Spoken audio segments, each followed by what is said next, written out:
All right. Okay.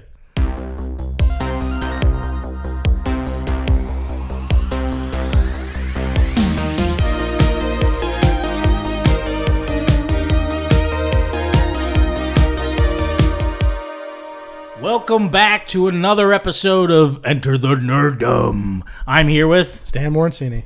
Watson Bradshaw. and I'm obviously Chad Cook. Obviously. And we're here once again after a nice 2 weeks, I think. That's passed. Or no, one and a half. 1.5. One and a half. We had a little bit get together with the guys yesterday. So that's why we had a respite. Yeah. A little, yes. We ordinarily record these on Wednesdays, Yeah. but we had a get together with everybody here at the house, and so we pushed it back a day. Yeah. Yeah. So, And we're coming off the... watched Turtles 2 yesterday. Yes, we watched... we don't talk about Turtles 2, but... That's right, we don't. Secret of the Ooze is we don't talk about the secret of the Ooze. Because we never found out what the secret was. Yeah, the secret's not a secret, really. Yeah. Not very much. But somehow we've willed into the world. Oh, Vanilla Ice? Vanilla Ice is back, baby. Yeah, dude. That's Because today the news dropped that he was... I know. After we were all sitting around chanting, go Right. Ninja, go Ninja, I go. wasn't. I didn't chime in. I kept silent.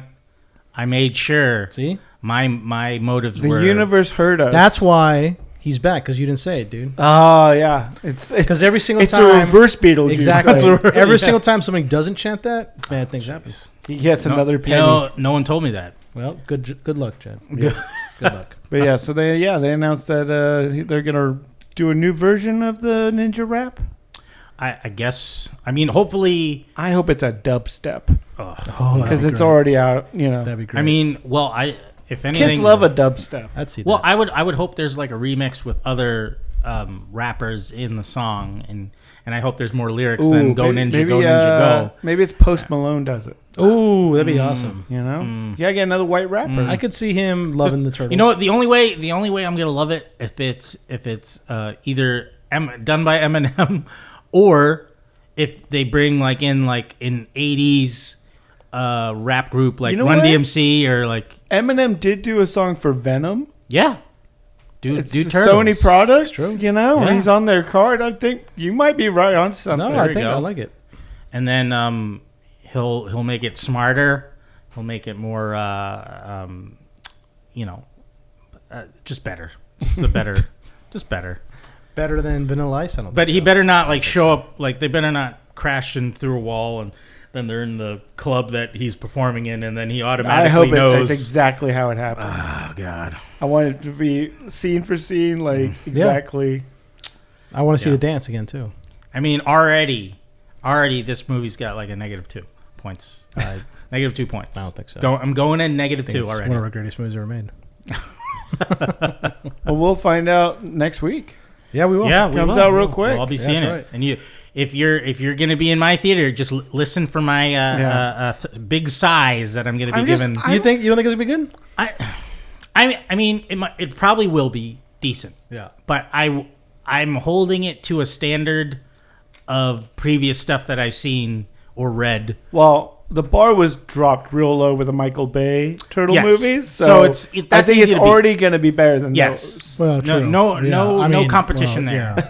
Yeah. But I just think it probably won't even beat the 2006 or 2008 animated film. Right. And I don't think that one was that amazing. But, yeah. I do like they're taking chances with the art style. Like, Yeah. I it think looks that's cool. interesting. Yeah, I think that looks pretty good. And I also like that I had people at work be like, "So is this like claymation or?" Yeah, 'Cause- everyone's God. confused. Yeah, I'm like, well, it kind of looks like it, but it's all CGI. Yeah. I But mean, I hope it does well because they haven't been able to promote any of it. that's true. Yeah. Yeah. They already passed a sequel in a TV series to spin That's off right. of Yeah, it. they got So, greenlit for. I mean, it better be good. a sequel. Yeah. But yeah, and speaking of Turtles wise, Nickelodeon, they've just got the rights to the 193 episodes from the original 80s series that went up to 1996. So will that be all on Paramount Plus? I would assume that's going there, Yeah. but like, who has? I mean, I'm sure people still do have cable TV, Right. Like, will it be airing on actual Nickelodeon? Which Yeah. I'm I'm sure they curious. will. I'm sure they'll throw Really? it on there. Yeah. Well, Like, not Nick Jr. Probably like No. what, later at night or earlier? Nick at Night. Nick at night. I see. I I think don't that's know. still around. Possibly. I have no idea. But I mean, it's a I kitchen. haven't, There's I haven't not. watched Nickelodeon for a long time. Yeah, me Yeah. neither. It used Yeah. not since the golden But age. they should do because Nick at Night was like what our parents would have watched when they were kids. Yeah, Right. I watched So it as a kid. Their Nick at Night now should be shows that we watched. No, as it is. That's what it is. Oh, That's it what is? Yeah, that's what See, Nick at Night yeah, is. I Yeah. had no clue. Yeah, that's what Nick at Night is now. Yeah, they have Clarissa Explains It All, Rocco. Oh, wow. Oh, Yeah. okay. Do they have Alex Mack? Yeah. See, when I was a kid, it was I think Green they might have Acres. Alex Mack on there. I don't think they have because they've had some issues with like Pete and Pete. They've had some issues with the rights room. They've had because of the music or something like that. Yeah. They've had issues with Are You Afraid of the Dark? Because different music and Right. royalties. Because he had used so many actors on those, so they got to figure all that out. So yeah, so I don't know if those are. I think they're on there now, but they've had issues in the past. So Okay. that's why we haven't gotten like a Pete and Pete like Blu-ray release for long. Right. We got a DVD box set back in the early 2000s, I think, but that was it. Because there's issues with that. There's something to do with the music, I think. Mm. Oh, Yeah. wow. So Well, I hope it picks up with the younger audience, because I know they've probably been used to the past few iterations that Nickelodeon has put out. So Yeah. I wonder if this will be a Turtles- negative for them or not. I don't know. Turtles has been one of those franchises which, they put it out once. It seems like once a generation kind of Yeah, thing. Like yeah. the last cartoon they did was 2012. Yeah. Well, you know, there's well- there was the one that's recently been going Yeah, on. the rise of the Right. which Teenage I Mutant didn't watch, but I heard nothing. I heard good things about. I mean, yeah, it's got its own sparkle to it, Mm. but it didn't draw me in for that. yeah. one. So, but I just like that they evolve the show and they change the look and they change No. with each iteration. It's not like they keep going back to the well, right. which I dig. Like Yeah, me too. So I'm excited to see what they do with this new movie. Yeah, I'm interested in it. Yeah. We'll see where it goes. I don't know if it's gonna be any good, but Right. we'll see where it goes. I mean, I like that they're all teenagers. That's cute. Well, I like they're not just rehashing the Shredder story, again. Right. It looks like we got Superfly as a new bad guy, and Mm-hmm. Well, I'm curious though if they'll be as violent because I like how they Yeah, did the probably 2003 series. Like that was I don't know if it was TVMA, but it was like Right, at it least was- TV13 or yeah. something like that. So I hope. But that was a time where it was that and like He-Man and like the Thundercats relaunch show Yeah. where Mm. everything was a little darker, a little Yeah. bit more geared towards adults. And as much as it was like I was not an adult yet for some of that stuff, and I guess I'm close to it, but I still was intrigued by the new way that. Well, I mean, like Turtles, it was originally dark, so Yeah, that yeah, was just absolutely. It was more like the Mirage comics. yeah, and I know I liked all the versions of those the He-Man and the Thundercats and stuff, although they didn't last too long. But I've been rewatching the Thundercats because it's on. I think a lot of the episodes are up on YouTube. yeah, So I've been because at that point, Mum-Ra was actually scary. yeah, I don't think I had cable at that point, so I was just now catching up with all of this stuff. I have the full complete series of the He-Man one that they came out with. Oh, that's awesome. But yeah, no, it's I just hope. I don't know if they'll use their weapons really, or if it'll just be Probably not. Oh, in the new one, Yeah, in this new one, that's what I'm Interesting. curious about. If they're gonna go the more kiddie route Yeah. or not, but I'm guessing they're going more kiddie route. Yeah, I mean the voice actors being they're more actually children. actually yeah. kids, Right. so it'll be interesting to see how it plays out. But since they're fighting mutants, though, Yeah. they're not people. Right. In a way, Yeah. you can actually stab an And eye I or wonder something. if you end the movie introducing the foot, or I mean, I assume that's going to be the case. Or like Baxter Stockman and the Mausers. yeah, and, there'll be some lead into the sequel or Yeah. possible sequel. yeah, I can't wait. Bebop and Rocksteady escape and they run into some Foot Clan or Yeah. something like that. But they've got was it Mondo Gecko's in it, and Ray Fillet's in there, and just like which it's I'm a cornucopia of mutants. And like I never got to know most of those mutants because I didn't watch that far into the 80s cartoon. Right. I collected the Archie comics. There was a time where Archie books put out Turtle books. Yeah. Oh. And they were a little bit more geared towards kids. It was more like the design of them looked a little bit more like the cartoon. Mm-hmm. But a lot of those characters, that's why I learned who they were from that. Oh. And so, I'm like looking forward to. I remember Ray Fillet was like one of the hardest action figures to get. Yeah, he was so difficult. Him and the remember there was that the one that what was the toy line that put it out? Not Necco. Super 7? No, the toy company that would put it out. Playmates. Playmates, that's right. Yeah. Oh. The Playmates version. Ray Fillet was one of the hardest characters to get, and then that pizza guy. Remember that pizza? Oh yeah, the pizza chef. Pizza chef, yeah. And he had like his hair was like linguini. Yeah, it was. He was like this Really? like mutated like pizza chef who like. Oh. Now we know these are all for Christmas. Yeah, all they've all been infected by the ooze. The ooze. Yeah. So he was merged with pizza. Oh, He was wow. a pizza chef. And he was like this really funky looking character. Huh. Yeah, him, the pizza chef, Ray Fillet, Mondo Gecko. They're all really hard to get. Ray Fillet, I remember all the kids like were trying to get him, and like they would immediately sell out when they get put out on Target. And this is before social media, so people would just kind of hang out, wait for them, and then just snatch them up. Back when there was like places called like Toys R Us where you could just go pick up figures. Yeah. Oh, the good old days. I mean, I hear Toys R Us is making a comeback. Somewhat. I hope so. Yeah. So they're like I recently read that they're like trying to come back in Macy's of all places. Like Macy's. I've seen a few of them. Yeah, which is there's weird. Like Place to up kinda on have the a toy third store. floor. And, Yeah. Well, we'll see. And it's Toys R Us. It's the brand. I don't know exactly what they're trying to do, but Well, if you go up to Canada, they have the actual stores. Oh, really? They're still up there in Canada. And I think in the Jeffrey's Philippines. still alive. Yeah, Jeffrey.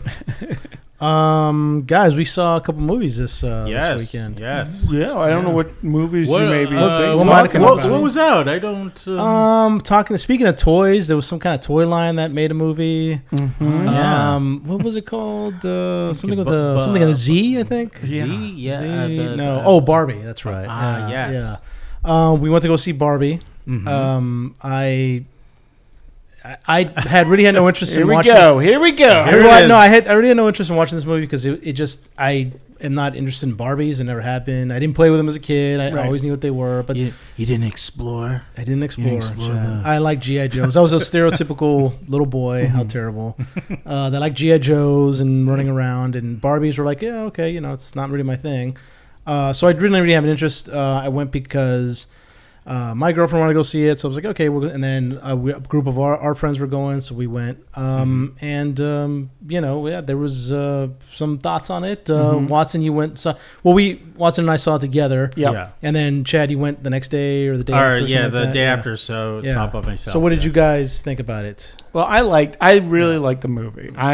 Tell me why you liked it. Okay. Well, first, give me a rundown of what the movie's about. Basically, well, the movie is pretty is simple. about The plot's pretty simple. The plot's pretty simple. We start off in Barbie World or Barbie Land. Barbie Land, yeah. And we meet a stereotypical Barbie. Mm-hmm. And played by Margot Robbie. Played by Margot Robbie. And it's, it shows that Barbies live in this world where they're perpetually being played with, basically, by girls in the real world.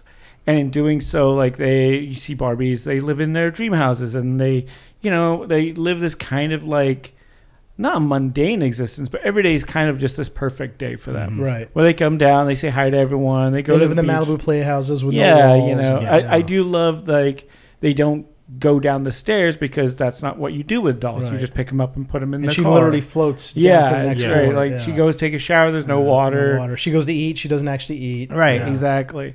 And so her course of her day, everything's going fine, and you get to meet Ken or Beach Ken, played by Ryan Gosling, who is his whole world, and they say it very beautifully in the movie. Is like his day is only good when Barbie notices him. Pining after Barbie, right? Yeah.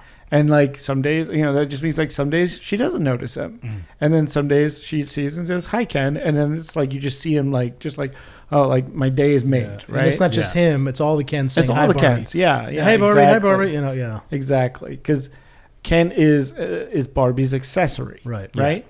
And so, so Barbie is going through her day, and then she has thoughts about death. Yeah. And she suddenly is like, "What if we died?" Well, it's this perfect world, Yes. and nobody has any kind of issue. There's no trouble. There's no Right. crime. There's no depressing thoughts. Right. And then one day, as the Barbies are having a party at at their, I guess, their neighborhood, they're all dancing outside, having a great time, which is basically, it seems like what they do every night. Right. Yeah. It's Just have a great time. Repeats every day. Repeats. It's every day's the same. Yeah. Because they're Yeah. technically Exactly. dolls, right? Yeah. And then all of a sudden, she just like, "You guys ever think about death?" And then everything stops, like, you know, Right. the stereotypical like screech of the DJ wheel, you know, yeah. And everybody's like, "What?" And she's like, "Oh, just kidding." Yeah, everything and then they restarts. continue. Yeah. Yeah. And then stuff starts going wrong for her. Mm-hmm. Like suddenly she's on, her heels go down to the floor. Flat and- feet. Flat Yeah, feet, exactly.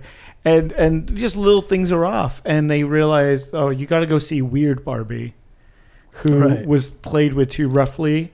Yeah. And so Weird Barbie has Kate McKinnon. so good. So in this. she's great. I love. She's Kate great. McKinnon, yeah. And just like they have a connection to the real world that other Barbies don't, Mhm. and all the other Barbies have jobs. That's another thing. Is a big part is like there's President Barbie and Dr. Barbie and all that, and their existence is that they all think they are doing.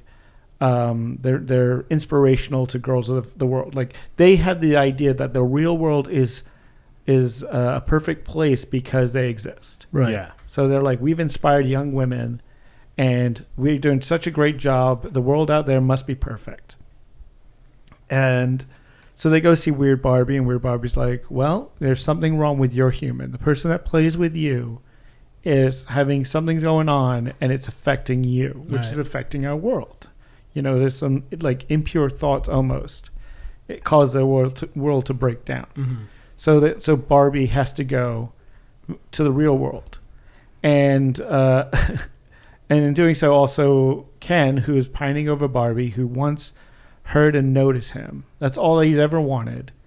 Like he even tries to surf, even though he is not Surfer Ken. He is Yeah, Beach Ken. And even though there's no water, it's just Yeah, plastic. but other Kens are in the water. Right. There's the mermaid Kens. Right. And it's like, but that's not his purpose in life. Yeah. But he's trying to do whatever it takes to get Barbie's attention, Right. And so he like sneaks away in her car, and they head to the real world. And you find that he finds in the real world that like, men seem to be the most powerful beings in this world. Like he goes to the very funny fake Century City, Yeah. where Yeah. it's just like a bunch of like gym dudes, and Right. and he's just like goes to a library and picks up a bunch of books on being a man, basically, and gleams this ideology for about 5 minutes. Like one thing I do like, it's not like he was out there in the real world for too long, but he sees this kind of the patriarchy thing, Right. and how it works, and goes, I must take this back. Yeah. So he leaves Barbie and heads back to Barbie Barbie Land. Meanwhile, Barbie finds her human, and finds it is a mother who is disconnected with her daughter and is sad about it, and is trying to find a way to balance being a mom, being a working mom, and Right. connect with her daughter, and is depressed by it. Right. And so, and the daughter doesn't want anything to do with Barbie. Yeah. Like Barbie thinks that she's inspired all these girls around the world, and she's gonna, and she sees the world as not that. In fact, that people are hesitant. They look at her like the girls, the mean girls at the table. When she sees them, she's like, "Hi, I'm Barbie. You guys want to give me a hug?" And they're like, "You're goals that we can never reach. None of us look like you. None of us are perfect as you. Like you made us feel like crap, basically." And I did find a fact that all those girls on the table, Yeah, I was just about to bring it up. yeah, are the Bratz characters, That's pretty cool. which were the dolls in the early 2000s that dethroned Barbie, Right. Yeah. because they had this they were multi-ethnical and different shaped and all this, and were more More modern clothing. more modern Yeah. clothing. And Barbie at that point was not selling well, Right. and because they kind of stuck with the aesthetic that Barbie's had forever, Right. So then Barbie decides to, or gets found. Mattel, the company, finds out that Barbie got out, Yeah. and to them, this is like, we can't have this. We can't have Barbies running around the real world. It's gonna, the natural order of things are out of whack now. Yeah. And so Mattel goes to try and capture her, and you got Will Ferrell being the head of Mattel, basically, in this kind of very, it's almost like Anchorman-ish role, this it's very goofball. yeah, it's very goofball, Like right? every man in this movie. And then it's just, he's got a bunch of underlings that are all trying to do his bidding and stuff, and and they try and capture her, and she goes back with her humans to Barbie land to find out that Ken has spread ideology and got all the Kens kind of on board of like, we should be in charge, not the Barbies. And so Barbie's dream house becomes Ken's Mojo Dojo Casa house. Yeah. And then you start seeing in as the Kens take over the Barbie land, it starts affecting the real world. Yeah. Where like now, instead of Barbie dream houses, Ken's Mojo Dojo Casa house, which is the greatest name ever, is now being shipped everywhere. It's like, oh my god, this stuff's selling off like hotcakes. Yeah. Well, the toys. Yeah. Yeah, and Mattel are kind of like, so what? It's we're making money, Yeah. and it's Will Ferrell's like, no, that's not what it's about. It's not about money, Yeah. And so all the executives go to Barbie Land to try and fix the problems there too. And in the end, it's it's all the Barbies that remained in Barbie Land are susceptible to this ideology, and they all kind of become brainwashed. Yeah. And they turn into like housewife Barbies. Kind of Barbies. Yeah. Yeah, exactly. And they're not doing their jobs anymore. They're not presidents. They're not doctors. Not Supreme Court justices. Yeah, exactly. Yeah. And so Barbie and Weird Barbie and a few other discontinued Barbies and Kens and Alan, but Ken's Alan, best friend, best buddy, Alan. Is that a real doll? There's a real doll that came out in the okay. 60s. It was discontinued, and there you go. on the box it literally was like Ken's buddy. All of Ken's clothes fit him, and that's what like Michael Cera has been saying in every interview. They're like, "What? Talk about your character." He's like, "He's Ken's buddy. All his clothes fit him." Yeah, I love that he's like into it. Don't forget about Sugar Daddy that made a brief. Yeah, yeah. Some of the Kens are some of discontinued Kens and discontinued Barbies. Yeah, and these were all Barbie. real dolls that they put out at some point, like Magic Earring Ken. Yeah, and pregnant Barbie. Yeah, and Barbie with a TV camera in her. Yeah, exactly. In her back. Yeah. The first Teletubby. yeah, pretty much. Well, and so they all get together and realize they need to, and so the Kens have decided that they can change the rules of Barbie Land by voting a new constitution of Barbie Land, basically. Mm-hmm. And they're like, well, we can vote on this day, and but the Barbie, Margot Robbie's Barbie, is like, okay, we got a plan. We can start taking out, the leadership and get the Kens to kind of, go against themselves, by showing favoritism and, like explain what's this, the Godfather movie? Explain that. I was laughing. I was having a good time. I didn't get it, but yeah. Then you aren't a true fan of the Godfather. I guess not. Yeah. And then what else happened? Help me out. So yeah, at the end they just they're able to trick all the Kens into missing the day of the voting. Yes. And then they're able to unbrainwash the Barbies who were brainwashed, and they. Oh, and Margot Robbie's Barbie becomes more human. Like her face changes. Like she starts getting cellulite and. Yeah, exactly. That was prior to her going into the real world. Yeah. But yeah, so and then they're able to vote to solidify the Barbie-land Constitution and the Supreme Court and retake power. Yeah. And reinforce the second-class citizenship that Barbie Land has. But yeah, so that's that's the plot in a nutshell. Pretty much, yeah. Chad, what do you think of it? I going in, I heard mixed views of different people, and I was just like, it's a movie off of a toy, so I was like, I'm not expecting much. Right. And I went in, and visually, it looks fun. It looks amazing. It was great. And stuff. The sound design, everything was amazing. Everything's great. And I liked the movie. A little of the humor, maybe, I don't know if the term would be best if I said over my head, because I did get like the jokes they were throwing, but some just didn't land for me because they were more focused on the toy line, and I don't know it as well, you know. So I was like, oh, I guess that's a figure from this, or there was, you know, certain like little attachment toys, and I was like, but I kind of got the gist of it. Yeah, I was like, the, okay, the dog that it made sense. Yeah, toy, it made sense. And but I mean, I felt the stronger, like I liked the movie more as Ken, Ryan Gosling's Ken, got to the real world, and now I was like, okay, this is more interesting because he's finally like finding out what it is to be respected and things like that. And he got a taste of it. Even when he got off at the beach, he was like, I'm being admired. You know? And like someone asked him for the time, and I was like, that's all funny. And like, I don't know, it just felt like sad message. They I mean, true, but I felt like most of the humor was put on the Ken shoulders and Will Ferrell's shoulders. Right, exactly. Well, and Ryan Gosling does such a great job. No, he does. Yeah, he kills them. Margot Robbie and everyone does a great job.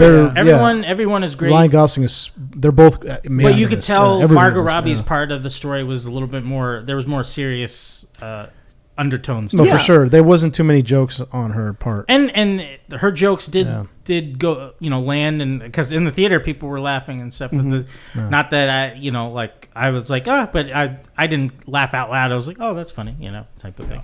But yeah, no, I just felt it was obvious that they put a lot of the humor on Ryan Gosling and Will Ferrell to carry those moments in between Barbie's story. So I did like the whole story as a whole, and really people who are looking for a lesson from the movie and stuff like that, I really don't think.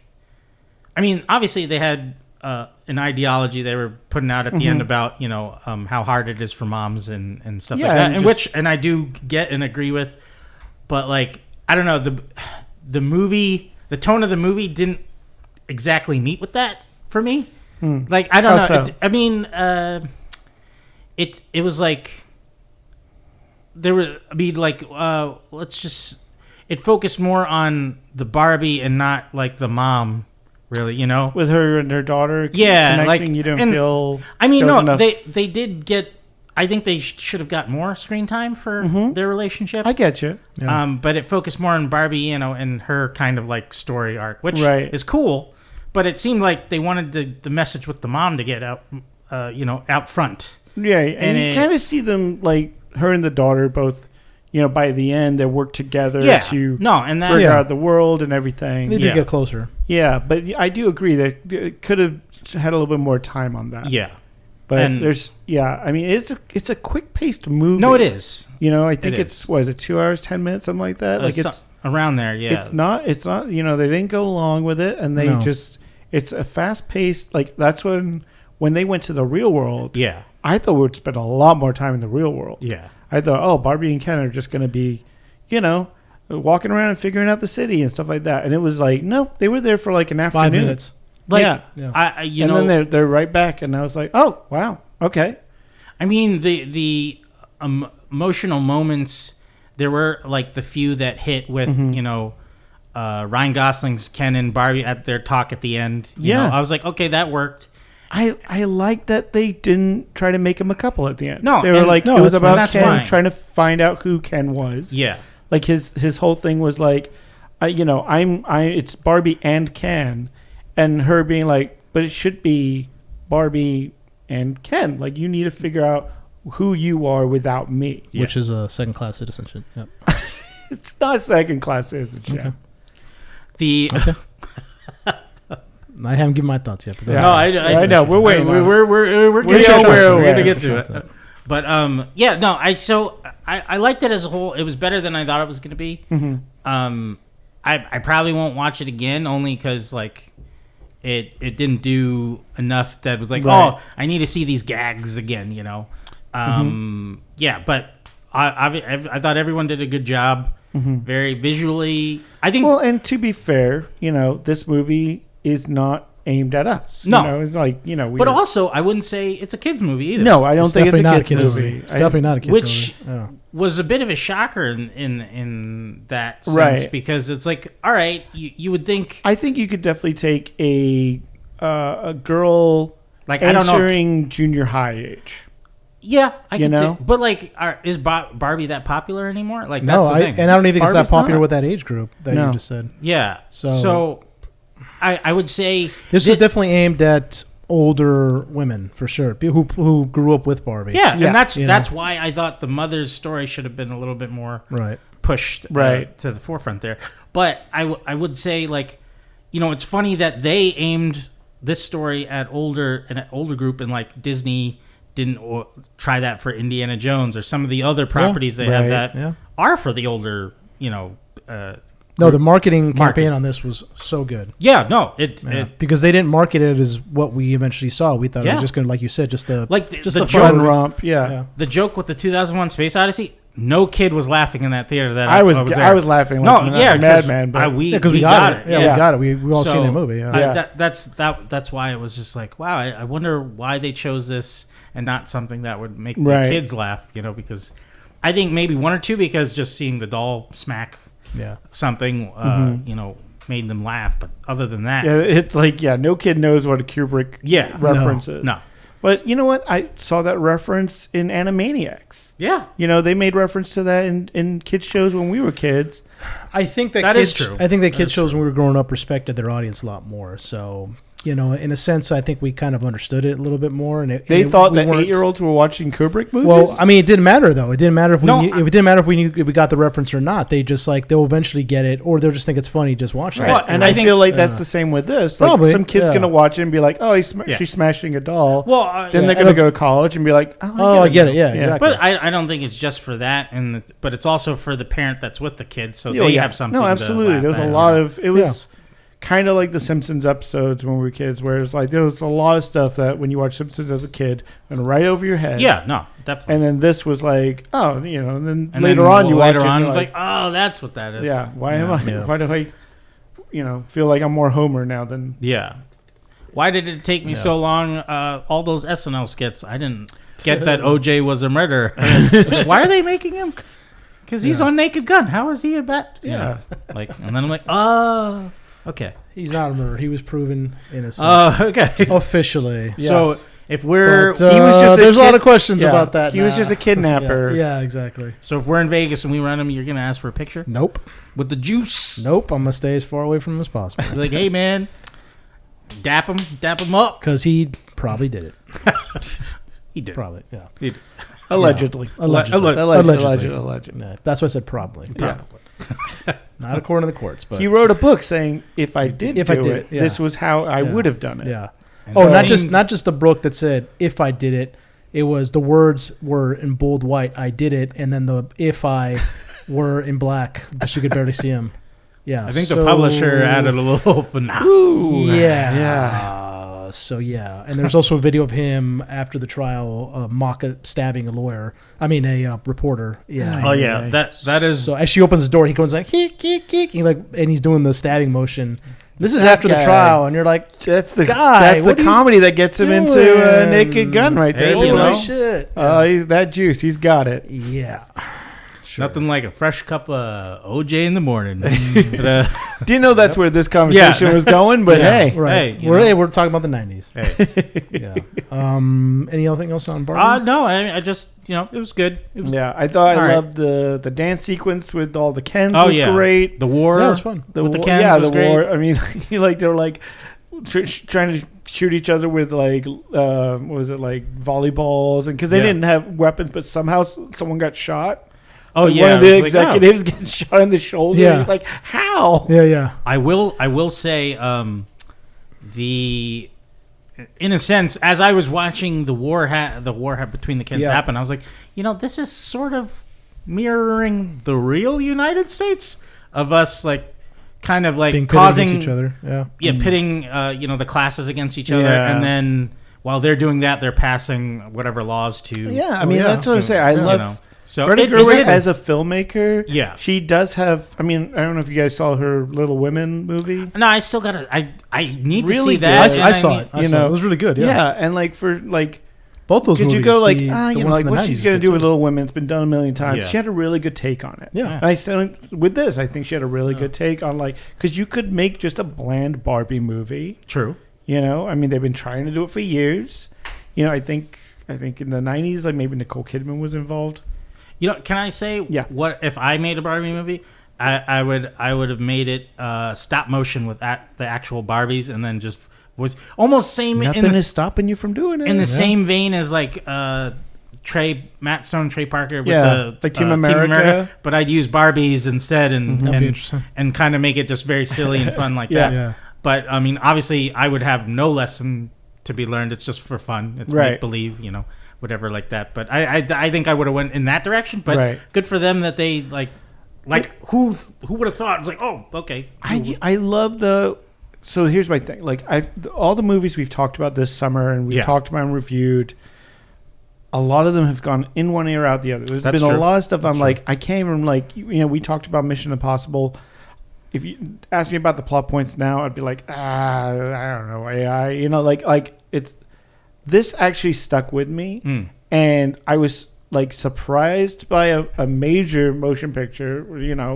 This is a big studio movie that played like an independent movie, and and kudos to Mattel for being like, Barbie is like one of their biggest properties. Yep. Right. Yeah. And like really taking a chance, being like, we're gonna do something that because they could have done something very bland, very vanilla, down the middle of the road, like Dial of Destiny, and it would have been just another fun movie that came out this summer instead of this one. I feel like a lot of people are gonna, a lot of young ladies, I hope, attached to it, find something out of it, for sure. and so.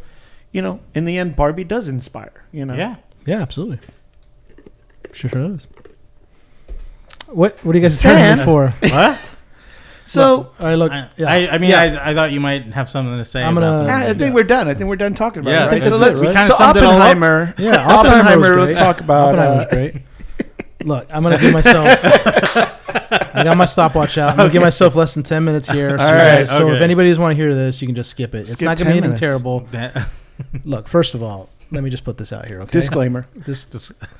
First of all, it's three guys talking about a Barbie movie that has very strong connotations towards feminism, which is come on, like, so take it with a grain of salt. It's a good message for young women and just people in general. Okay, I mean, I liked the movie, like the first to a point, and when I say that, I mean like the first like. Maybe 30-40 minutes when they're in Barbie land. I loved it. She floats through the air when she has to come down. Everything's fake. Everything's plastic.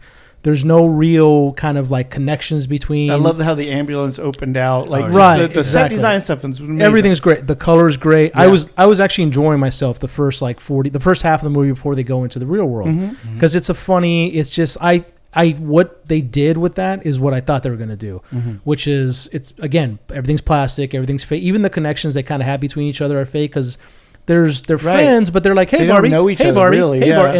And there's a point where as Margot Robbie begins to become more real, she wakes up with bad breath. The Barbie across from her wakes up this perfect looking thing and says, hey, Barbie. And she's like, hey, yeah, what's up? Yeah. Because she's tired. She's a mess in the morning, whereas the other Barbies are perfect when they're waking up, as she used to be.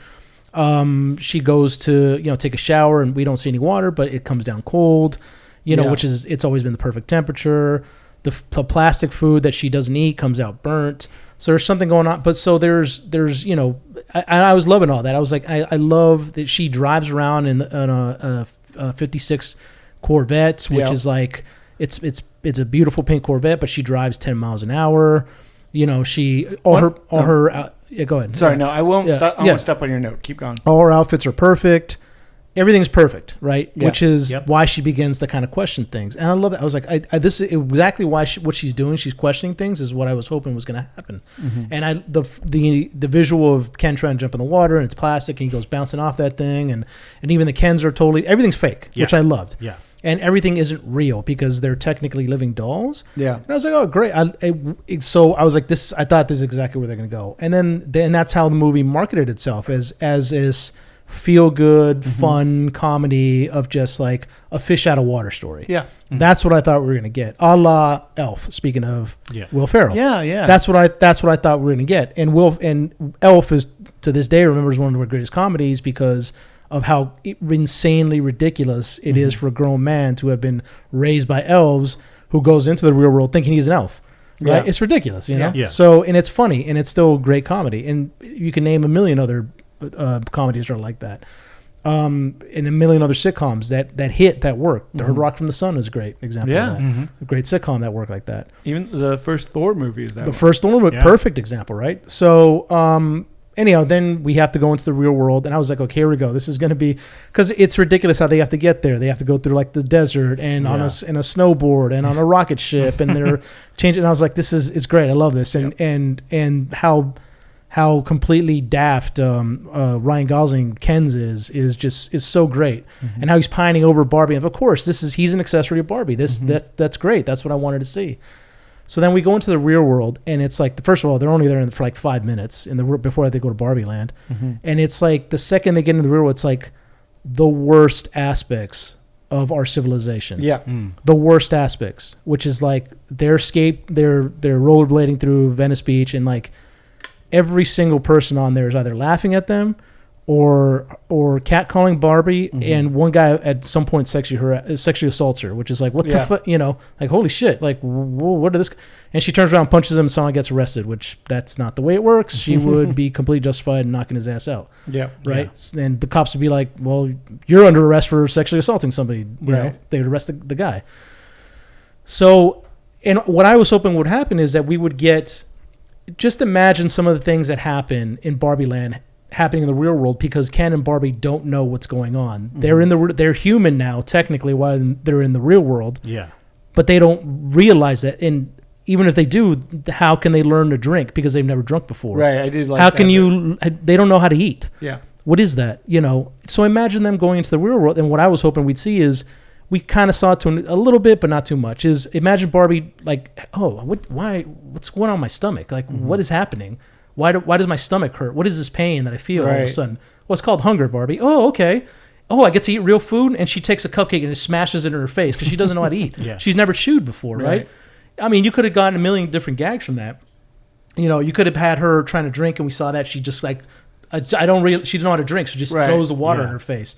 You know, imagine her trying to drive on the 405 because it takes place here in Los Angeles at 10 miles an hour, like she's doing in Barbie World. People swarming around her, get the hell out of the way, giving her the finger, hey, and she's like just waving everybody who's giving her the finger, hey, how's it going? Yeah. And as they're giving her the finger, she's giving it back, like, oh, that must mean hello, and she's giving the finger back to them. I mean, it's completely utter nonsense. Like, how about she's on the second floor of a house, and she's like, stairs, what is that? And she tries to walk off, tries to float down as you would in Barbie Land. She just fucking goes right through the top of a car or something like that, you know? It's just a million different gags. Plus, so I thought we were going to get that. Plus, you could still get the message of like, wow, what's going on that this world is that bad, you know, that men have this kind of toxic leadership, you know, that tend to have this toxic leadership within this world, and what's going on. And Ken could also, you know, run into those kind of issues like, this is... I think they try to go about it the right way, except that to me, it was kind of sad that Ken felt good when somebody showed him respect. Yeah. And I was like, that's pretty sad. Like, that's not kind of funny. His like whole existence. Yeah, because his whole existence has been, shut up, you're a pretty thing. Yeah. You don't get to hang out with You don't get to hang out with me. You get to ogle me. Yeah, you're a second class. I mean, come on, let's face it. Ken's are second class citizenship in Barbie because the Barbies run everything as they should. It's Barbie Land, right? Kens are accessories. Kens are accessories, but for the like the very first like instance that Ken gets some kind of respect as a human being, let's say that, you know, he feels good, like, wow, this is amazing, you know? Yeah. And I was like, well, that's pretty terrible to say that somebody getting respect for the first time and feeling like they're being treated as an equal is something to be mocked and laughed at. I was like, what kind of a message is that to send to people? I don't think that's something that I want to teach somebody else. And like, that's not a great message. Oh, this guy wants respect and he wants to be treated as an equal. Idiots. What was that about? I was like, okay, that's kind of mean, but okay. Then we move on. I like the America Ferrera's character, what she was going through, how she was kind of having this existential like crisis, midlife crisis as a mother and as a working mother and as a working person, as a woman, and what she was going through that was affecting Barbie Land, and then her having to go to Barbie Land and see, trying to like bring balance back to, well, what we can call balance, I guess, back to Barbie Land. I think that worked really well. I thought that I was hoping that they would be they'd spend more than 5 minutes in the real world. They didn't. And we could get a little more jokes of fish out of water. We didn't. But then they go back to Barbie Land, and as we said, the Kens have taken over, and they have to take it back. Okay, great. I understood that. Because what the Kens did was not a good thing. Like, they just kind of forcefully took it over. I also didn't really get the messaging of Barbies are all these very strong, independent women who run everything. But the message of the movie was kind of like, oh, they were so very easily corrupted, even though they're supposed to be these very intelligent women. And I know that they made a smallpox joke. They made exactly. They made a metaphor of they didn't have resistance. The Spanish introducing. However, that's a physical thing. It's not a mental thing. Yeah. So I got what they were trying to say, but I was like, okay, but I mean, if that's, I understood what they were trying to say. I don't know if they went around it the best way, because it's intelligence is not a biological thing necessarily in their world. So so they didn't have any resistance to male toxicity. The closest thing we'd have in our real world is if you brought up like fascism in Germany in the 30s, right? Like, that was the thing that not everyone was on board with the outcome, but they felt empowered by what people were saying at the time, right? Right, exactly. Yeah, or you could say the same about Trump in the 2016. But see, that's the thing. So like you said, they're feeling empowered, but this was the opposite. That Barbies weren't feeling empowered; they were feeling subservient. Which okay, I mean, I guess there's a correlation between that. I don't know if it 100% works, but okay.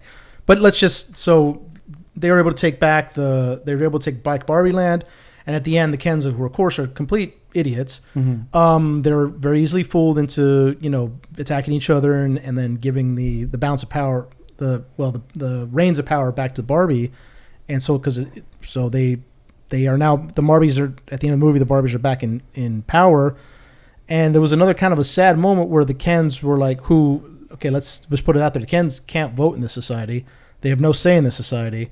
They're not even allowed any Supreme Court justices, even though it seemed like there was like maybe 12 Supreme Court justices. There was there was more than 9, it seemed.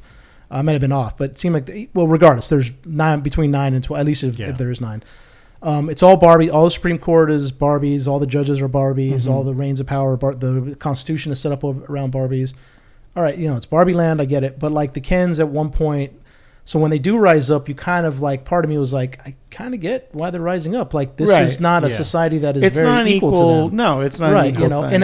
And I got it. Again, I get it. It's Barbie Land. Yes. Yeah. And the movie's trying to make a metaphor of like, well, this is what women had to go through for a very long time, and so now it's being reversed. But it seems like it's more like revenge fantasy than it is like anything else. And that's why I was like, well, but if you're let me keep going with So at the end of the movie, the Kens give up their, they're defeated, and Ryan Gosling asks like, well, can we at least have a Supreme Court justice? No, sorry. And it's like a joke. It's played off like, this idiot asking for rights again. What a jackass. You believe this guy? You believe this guy asking for basic human rights? Come on. What an idiot. And it's not even asking for, again, they can't vote. So at the end of the movie, they're not even allowed any modicum of power. And I guess it's, again, the movie's trying to justify like, well, this is what happened, to female. Yeah. But at the end of the movie, the message is, if your idea, what you're trying to portray in the movie is that there should be equality, amongst sexes, which is absolutely 100% valid. Of course, there should be a share of power amongst everyone, right? There should never be one group of people over the other one. The movie does not do that at the end, though. No, it's the cans are going back to being subservient, and the second that they ask for any type of just an inkling of rights, they're denied. And I was thinking, what kind of a message is that? I get it. You're trying to say, they're idiots, the Kens, but at the end of the movie, your message is there is a second-class citizenship within Barbie land, and that's it. And if you try to ask for any rights or representation within the society that you're forced to live in, then you're a piece of shit. Well, in a way, that's what it seemed. That's what it seemed like it was. Yeah. I would like to rebuttal with this. So, women got the vote, the right to vote in 1920. 1920. Mm-hmm. When was the first female Supreme Court justice? Sandra Day O'Connor, I believe, in 1980. Yeah. Yeah. So it took them 60 years. Yeah, absolutely. I feel like that's just what they were referring to in that bit. That it was like, oh yeah, you guys get, because they say, oh, you guys can absolutely smaller. No, that's exactly what they're trying to do. So I don't think I think it's more of a mirror reflecting up to the actual struggles of women, and not just like you guys are pieces of shit. Yeah, I think it's like, oh yeah, like equality takes time. Like you can't do a movie where suddenly, oh, we're all buddy buddy. I mean, yes, you could have done that ending, and it would have been more aspirational. And I feel like you could have changed, like. Maybe have one of the high, like President Barbie going like, actually I liked being a housewife, like someone. Well, there was a message within Americo Ferrera's speech that said sometimes it's okay to be a mom. Yeah, sometimes it's okay to be just to be in charge of your family. Right. And I was like, okay, I guess that's if you can do whatever you want to do. Exactly. Yeah. Which was like, that's a good message. I would like to see it gone both ways like that, where it's like, like I actually like Ken, and I just that's my point though. It's like it didn't go both ways. No, and you bring up the standard. Somebody brought this up to me earlier about the first female Supreme Court justice, but damn it, I thought I'd nail you with that. But they did. But well, see, here's a rebuttal to that. They did get one though. Mm-hmm. I mean, it might have taken a long time, and it might have been another 40 years before or 60 years before they were able to get on the Supreme Court, but they did get one. The Kens didn't even get that. Not to mention, by 1980, how many female judges we have. Mm-hmm. We had female senators, we had female congressional representatives, female lawyer. I mean, there was not as much representation, obviously, as there is now, but there was still a decent amount. And I feel like... So, I mean, what I'm saying is I just didn't... I was like, if you're trying to make the Barbies look... I mean, I guess, righteous. Mm-hmm. You kind of made them look like dictators to an extent, and it wasn't a great message that it's okay if there's a group of people that aren't allowed to be represented in government. Right. That was, to me, that's I'm sure that's not the intended message. I know that's not what they're trying to do, but or maybe they were, I don't know, but that's what at the end of the movie, some people are going to look at it and say, yeah, I mean, that's not a great message that it's okay that there are people who are not allowed to have a voice within the society that they are forced to live in. Right. Mm-hmm.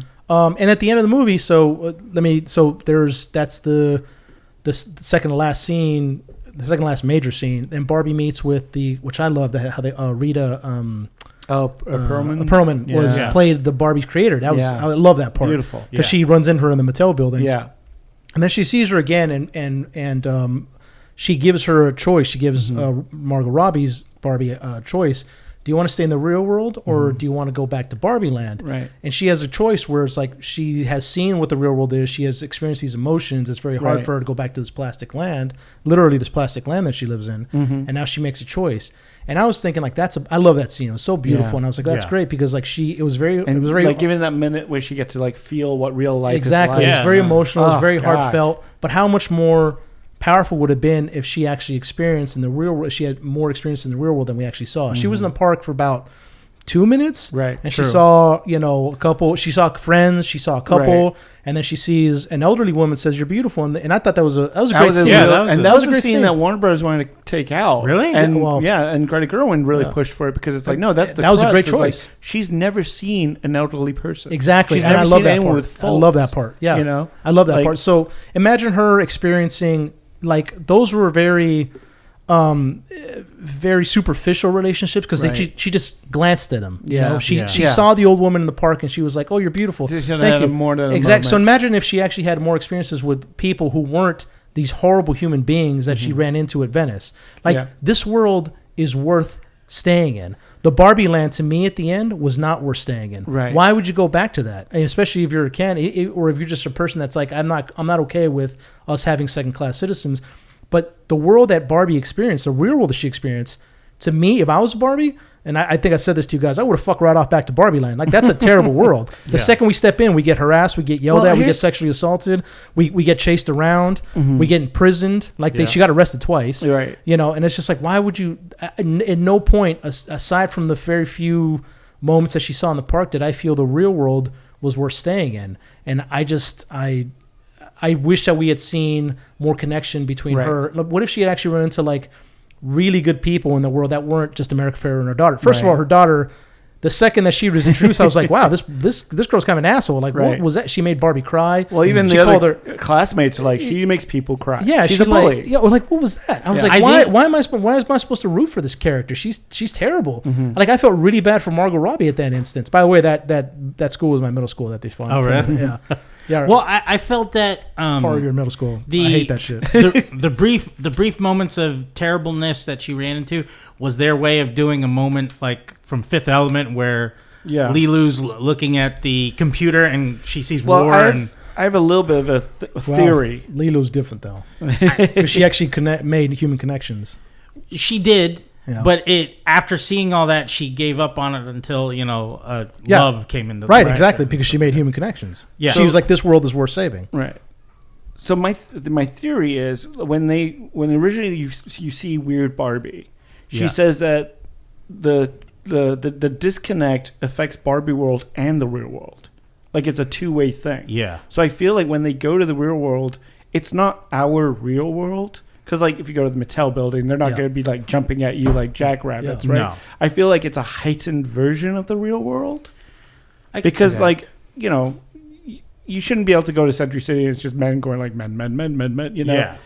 So I feel like, maybe it's just me trying to put some kind of pink colored glasses on the world. I don't know. But like, I feel like that was a heightened reality created by this disconnect with Barbie and her owner. Yeah. Does that make sense? Yeah. I could see that. Yeah. Anyway, I think that, but I mean, aside from some of the messaging at the end, I thought the movie was great. I really love the whole Barbie land sequence in the beginning. Mhm. I don't know. For people who were talking about equality and having representation and the right to a voice. I don't know. I think the messaging was lost a little bit at the end because of what the Kens were, which is they go back to just being nothing, accessories, which is I didn't think it was a great message, but I mean I got what they were trying to say, Don't they get to isn't the ending them finding themselves though as well? They're like Ryan we are Gosling Ken. finds himself. The rest of the Kens are just Well, kinda, the rest of them are going, Ken is me, Ken is me. You know, Right. Yeah, they're exactly. all kind of Spartacus doing. moment. But what I really would have liked, because they had it happen throughout in the earlier part with Ryan Gosling and his Ken and Margot's Robbie, is like, this is my house, type of thing. Yeah. I kind of wanted, because in my head at the end I was like, oh, so the Kens don't own any property whatsoever. None. They have nothing. So I would have liked at least maybe they get one house for all the Right. Kens, so they're not like just Yeah, homeless. because earlier she's like, "Oh, where's the Kens Kens stay? land?" Yeah. Barbie's like, "I have no and she idea." doesn't care. Yeah. And then no one cares because it's never been questioned. Right, before. exactly. Their existence, it's never been questioned. Yeah. That's So I mean, like, I would have like maybe pretty awful. something in that, like at least the smallest Well, gesture. and she kind of, says sorry to Ken for. Yeah, like, no, absolutely. you know, No, they like- have a good moment at the end where it's like you Yeah. have to find out who you are as a person. Oh, great, and outstanding. She apologizes. Yeah, for she taking him apologizes. for granted. I thought that was very well done. I thought it was well written. It was very heartfelt. Mhm. And then Ken asks, "Is it okay? We have a modicum of representation in this government." Ha! No, you idiot. And it's just like, wow, okay. I guess that why doesn't Barbie say, "Hey, why don't come on, guys? Yeah. Like, what is? I mean, let him have at least one Supreme Court. There's 11 others. He's gonna get overruled immediately. So what? Anyway, give him but listen, don't. That's just my The opinion. illusion of power would be Exactly. great. Yeah. It's just my opinion. Put a Morty in there. Yeah, poor Morty. Exactly. Don't cancel me over this. It's just my opinion. I fought two of this nation's wars. Give me some leeway. I grew up in a pretty rough neighborhood, so I have a different view. I saw motherfuckers getting shot when I was 8, so just give me some leeway. I saw combat in Iraq and Afghanistan. 15 years in the Army. I see the world a little different. So just great. We're all good. So just give me safe zone. Oh, I'm just putting this out to listeners. It's a safe zone, there, and Barbie got vagina at the end. That's awesome. Yeah, that was how the movie ended. She went to go see her gynecologist, which I love that joke. Yeah, gynecologist. Everyone thought it was a job interview. Which, to all our female listeners, remember to go to your doctors. And, get a schmear. That was the message at the end. Check your shit out. Yeah. And dudes, get your balls checked. Yeah, seriously. Yeah. With that being said, Oppenheimer. Talking about cancer. We also saw Oppenheimer, so we had the Barbenheimer phenomenon that's going on right now. Which what's the old thing about two ships raising each other up? I don't know. The old idiom. Yeah. Because both movies did amazingly well this weekend. Yeah. A lot more than was estimated for both. I mean, Oppenheimer is this 3-hour grueling movie about the atomic bomb, and you go like, boy, this is not a summer movie. Why are they releasing this in the middle of summer? Like, this is just, no offense, gonna bomb. And it did really well. It made a lot of money. And I think a lot of that is the Barbenheimer push, like a lot of people did it as a double feature. And, really like, I saw it's a bit of a bummer of a movie. To be sure. Like, it's about the creation of one of the most destructive weapons ever used, that killed hundreds of thousands of people. Yeah. And it continues to threaten us every day. Yep. So Oppenheimer is mostly, I was hoping of course, in Nolan style, we got a flashback back and forth of different time frames. Before and after. We don't really go the into the structure of it. Did you like the structure? Or? I liked it. I mean, I thought it was because I knew we were going to get a A to Z type of movie where it's just linear. I knew we were going to get that. So I knew we were going to jump around, so I was ready for that. And then I even like the black and white element. I like that too. To kind of break it up. Right. The black and white is it makes it more more distinct. I know which time period we're in. Right, and the black and white is more of the present day, which I thought was interesting. Yeah. I was like, okay, that makes sense because I thought it was going to be the past mostly. Right. Yeah. And so we just kind of see him, in a way, kind of rising through the ranks as a professor. Being recruited as for the Manhattan Project, which is the group of people who eventually put the bomb together, the bombs, and then we see a reaction of one of the admirals who helped him. One of the admirals who was kind of in charge of the Manhattan Project at the time is now being confirmed by the Senate for a presidential post, and his dealings with Oppenheimer are being brought up because now he's been blacklisted for his communist leanings.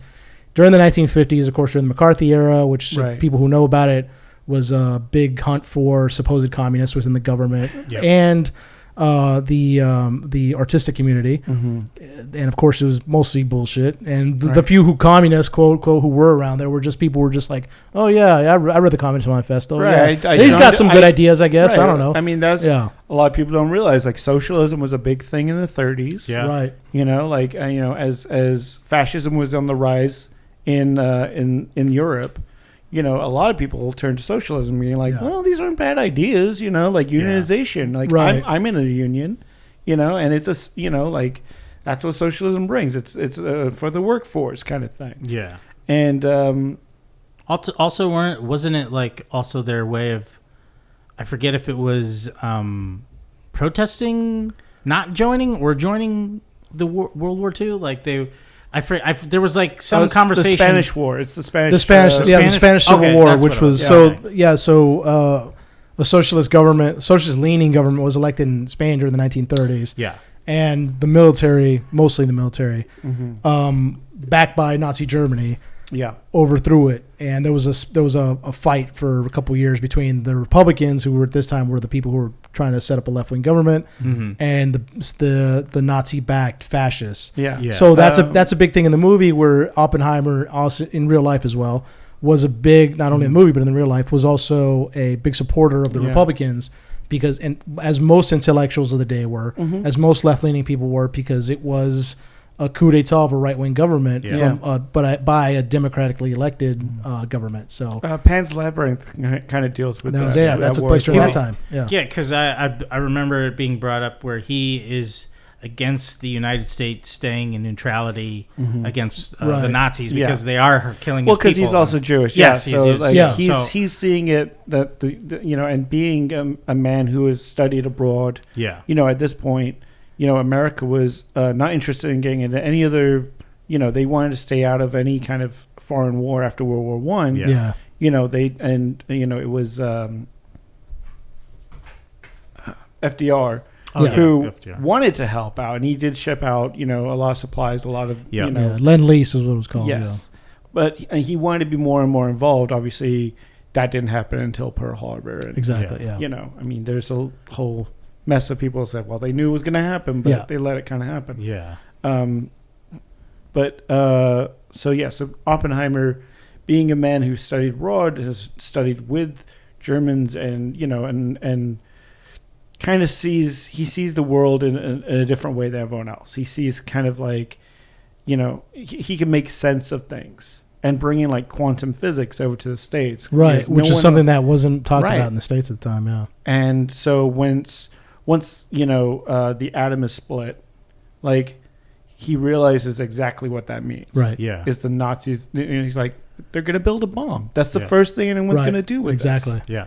We've unleashed this incredible potential for power and everything. It's like, well, it's the first thing they're going to do is learn. You're just going to harness it to destroy people. Right, exactly. I mean, I love that analogy they do with the quote about Prometheus in the beginning, and it just follows it throughout the movie. And I was like, that's exactly how any invention or look at the iPhones, look at the, it's a race. It becomes and I do love there's this ticking clock. In the beginning part of the movie where he's building up the Manhattan Project and he's building his team, of like, because he knows, he's like, look, I'm not the best chemist, I'm not the best mathematician. Like, he gets his math wrong. Yeah. Because he's like, oh, they can't break the, he does the equation and say, there's no way they could, cut an atom in half. And they're like, oh, we just did it right next door. Your math is wrong.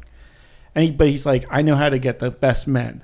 And he's like, we bring them all to one place, we build a town, we bring their families, we can work on this. And because he was like, the Germans have a 2-year lead. They've got, Heisenberg and all these great physicists.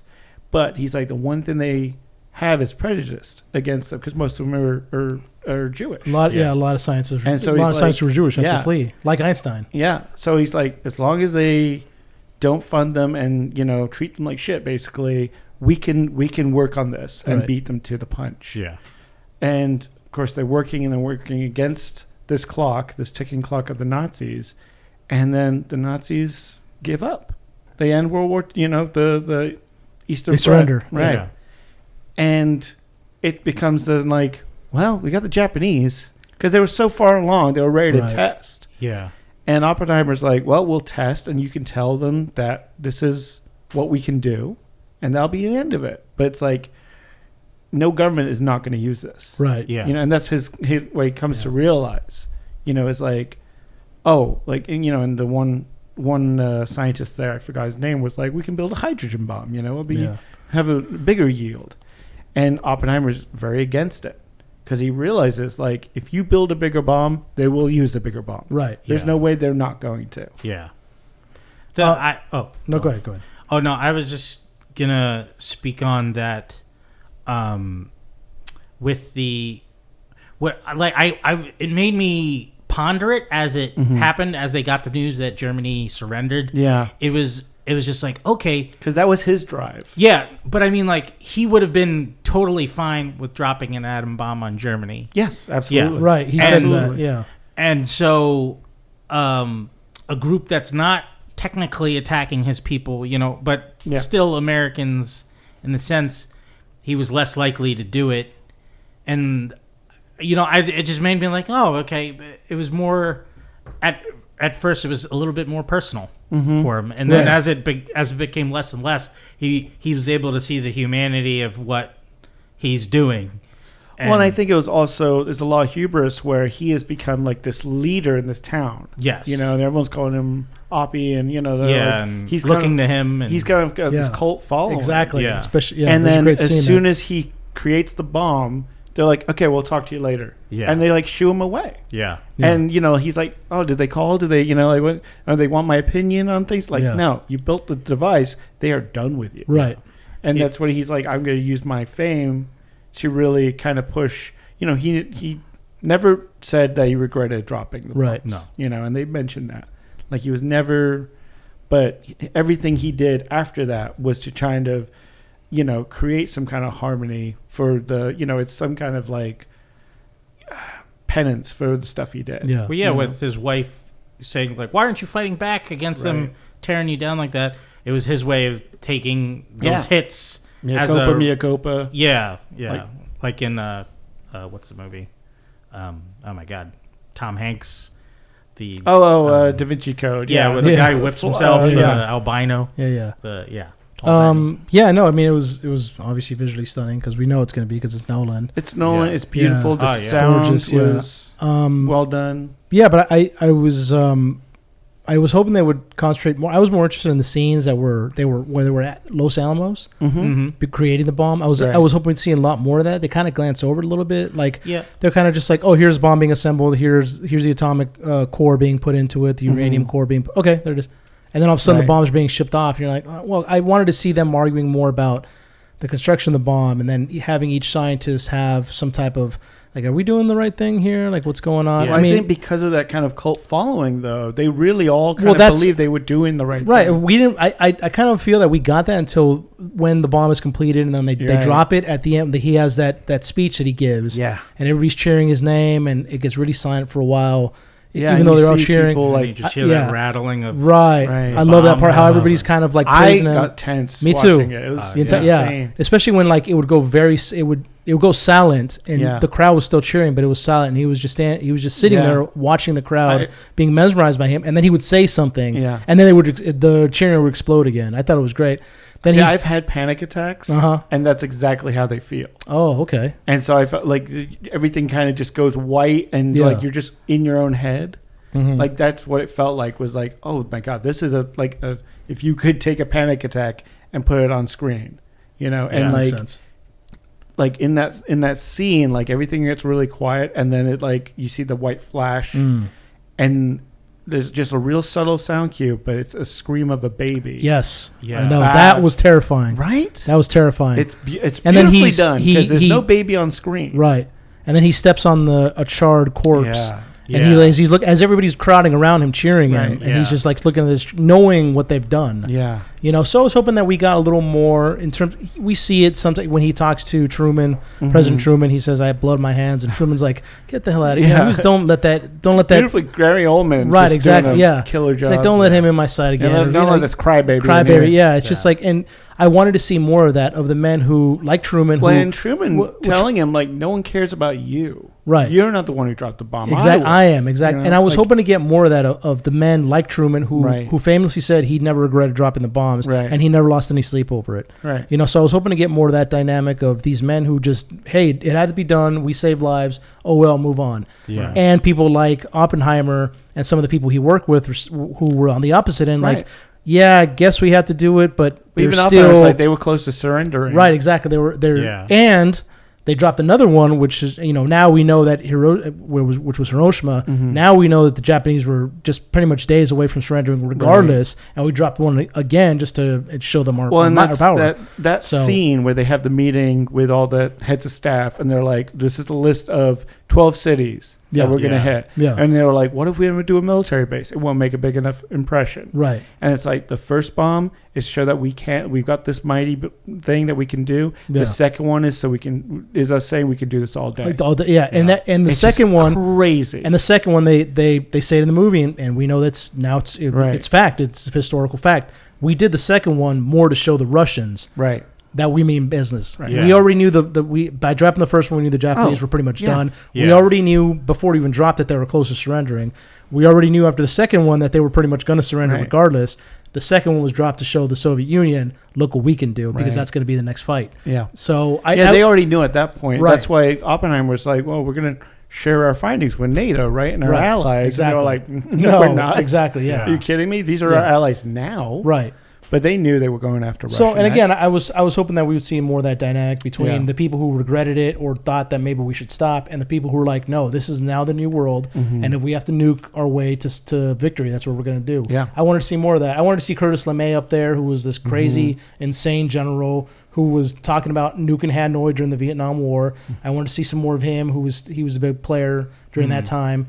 But it was still a great movie, and I kind of wish they hadn't concentrated on the confirmation of Robert, the senator. Yeah, yes. the senator who was played by Robert Downey Jr. Who I'm going to say it right now, he's going to get an Oscar for this. You think so? Yeah, I think so. I I think he did so. a really great job. I mean, this was like Chaplin level Robert Downey Jr. Yeah. You know, Yeah. like he hasn't acted this hard in a long time. No. I feel like it really, he this is does such a great job of being just the worst.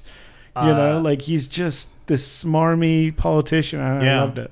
Like how he turned it on and off from like going into the court into like being right. behind the scenes. Yeah, and I feel everyone brought their A game to this movie. Oh yeah, but if the main cast of the movie, I think most likely will get a lot of nominations. The one I was really surprised by that I was like, where have you been? Is Josh Hartnett? Is in this film. Right, yeah. I mean, he looks amazing. And his voice completely different. Yeah. He's changed his... He's making a comeback now because he was recently in the Black Mirror, one of the Black Mirror really? episodes. Oh, yeah. He was really that's good. right. Yeah.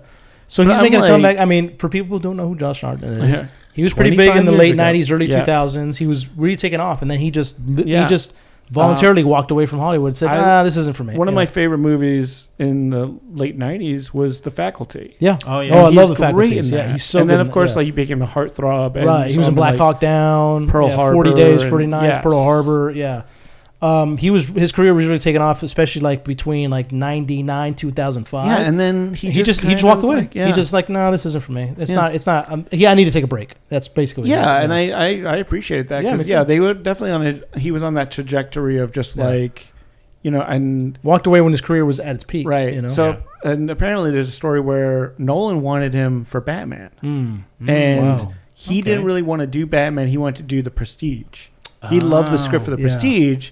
And didn't realize what Nolan was doing was like Batman was like his audition for The Prestige.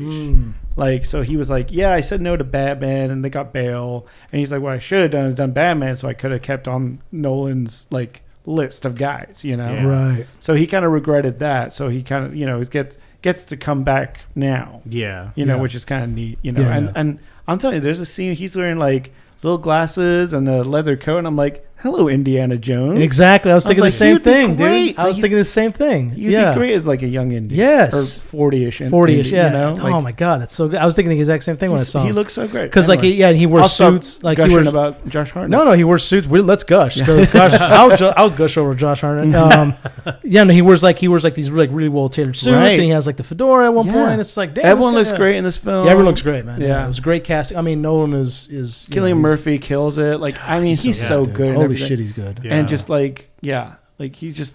Yeah, even Robert Downey Jr. He plays Louis Strauss, who's the Yes, that's right. who's the guy who's trying to be confirmed, and he basically turns on Oppenheimer. Yeah. Because he knows he has to give him for up. such a great petty reason. Exactly. Yeah. Yeah, exactly. And he has to kind of give him up to be confirmed, and he's ready to do it because the McCarthy era is on top of him, and I feel like everyone gets a moment to shine. Like Emily Blunt gets that great. Oh yeah, Emily Blunt is so good in Great, this. Yeah. like- I mean, she's good in everything, man. I mean, for this movie, for the most of it, it's a lot of white men in boardrooms. Yeah, it's a lot of talking. It's a lot of meetings. Talking, it's a lot of meetings. Yeah. But and the women kind of get like obviously it's the 40s. They're kind of put to the back end of things. But she has a great moment in the hearing room. In the gray was it the gray jury or I forgot what they called it. Where they're alone without the cameras and stuff. Oh around, yes. Where she really it's just like. It's a zinger every minute, and I was like, "Oh, she's good." Yeah, and Florence Pugh's great in this, Yeah. and I mean, everyone gets a really great moment. Well, see, and I heard somebody say this earlier, is that Nolan's films, his screenplays are usually very cut and dry. They don't have a ton of personality, but he knows that, and he always relies on the strengths of the actors that he hires to really make it shine. And that's true. Because all this, I mean, you know, I've read some of his screenplays, and it's true. They're kind of very cut and dry. Yeah. Dialogue, scene dialogue. And it's like there's not a ton of heart of it. But when he directs, that's why he's so good at casting, because when he picks the right cast for it, and he's able to direct them to bring that character and those emotions out. Well, and this is one of the prime examples. You know, there's actors there you wouldn't expect to have great performance. Like David Krumholtz is in it. Yeah. And Numbers is in it. Yeah. And Numbers is killing it. Yeah. He's great in it. And then like what's his name? Josh Bell? No. The kid from Sky High? Yeah. Yeah, no. He's in it. He's great in it. He's great. Matthew Modine is in it. Yeah, Matthew Modine. Yeah, It's like I'm looking at such a bizarre grouping. I do love that about directors who like reuse actors. Yeah. A lot. Rami Malek is in this. Oh yeah, Rami Malek. Yeah. Didn't think he was going to speak at all, and yeah, then he finally. I saw him in the back. He's like, "Where did we come from?" Just in the background, like hello. And I because like Quentin does it and Nolan does it, and it's almost like it's a respect to those specific actors, exactly. Right. And like, but Wes also Anderson too. Does Wes Anderson as well. Yes. And there's a confidence there that's like, I know these people will deliver, right. And you know, I don't know. It's just. I mean, there could be hits or miss in some capacity, right? But like, you're still at least there's somewhere there's going to be a stellar performance. That just pops. Absolutely. So, and I was lucky enough to watch it. I got to see it on IMAX 70 millimeter. Yeah, and it is amazing. It was good. Yeah, so beautiful. I saw it on IMAX as well. And just there's not a piece of film wasted. There's not a scene that doesn't look amazing, or you know, all the moments I think work in this film. Oh yeah, I will say the way they were hyping up the movie and the explosion in the movie, I thought it was gonna feel bigger. Like I didn't. Yeah.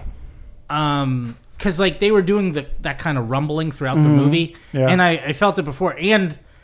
I thought it was really smart what they did, because they set up the 3 test explosions. Yeah. And in the theater I saw it, those test explosions were really like, whoa, this is big. Yeah. Yeah. And then when it comes to the actual explosion, and it's just the flash and just the breathing, you just hear the it's a silence. Yes. I was like, oh, man. So good, yeah. So and good. then it just follows with the finally.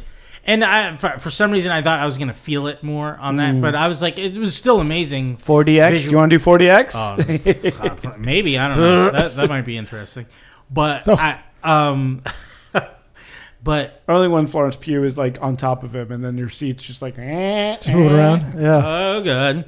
Oh no, I'm gonna explode. But I think Not the destroy world.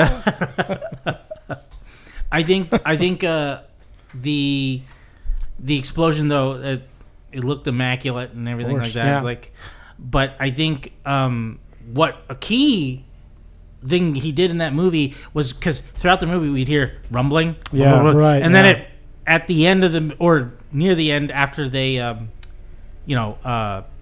successfully tested the bomb or used the bomb on Japan, the rumbling turned out to be the footsteps. Yes, right. I was like, wow. When he gave his speech, the roar of the crowd. I didn't know that either. I thought, I was really surprised by that. Yeah. And I was like, wow, that's what it was the whole movie. Yeah. But but my favorite parts though is those panic attacks where the background starts to shake. And kind of fades and out. it made me every time I thought the walls were going to break down like it was nuclear war. Just and like you just see like happen. everyone turn to skeletons or something. And I was I like, thought it was man. very Watchmen. Well, there was a part where he's talking to somebody, he's looking at her, and her skin is beginning to peel away. back Yeah. by like the nuclear blast, which I thought was really creepy, man. I the thought it was baby I and think that he was knew that was that really it's like creepy. it isn't just the blast; it's the radiation sickness that's going to Exactly. kill another when it was 100,000 people. when they were going through, or when he was going through the court, and they were just like, oh, but then when you heard about the people that weren't just dead, that were dying and that were going to die after the, and he knew, he knew, like he did all the math, so he was like, I knew that was going to happen.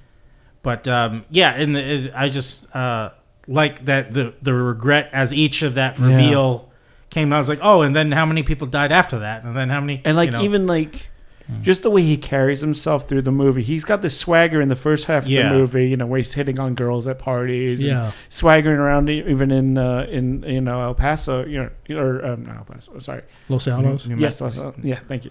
Like he's got the swagger about him, and then he becomes so small after the explosion. Right. Like his whole way he carries himself, he's kind of hunched over and just smoking cigarettes, and like his wife says, you're not fighting. Like it is like he is just a deflated man at that point. There was a moment in when they first were building up Salmos, and he was dressed like a military man, and then he was told, like, oh no, people want you to be you, be yourself, be the Oppenheimer. And then it cuts to the scene of him like donning his like hat and I gotta get my smoke cigar, and it was almost like an Iron Man suit up type of thing. I was like, oh man.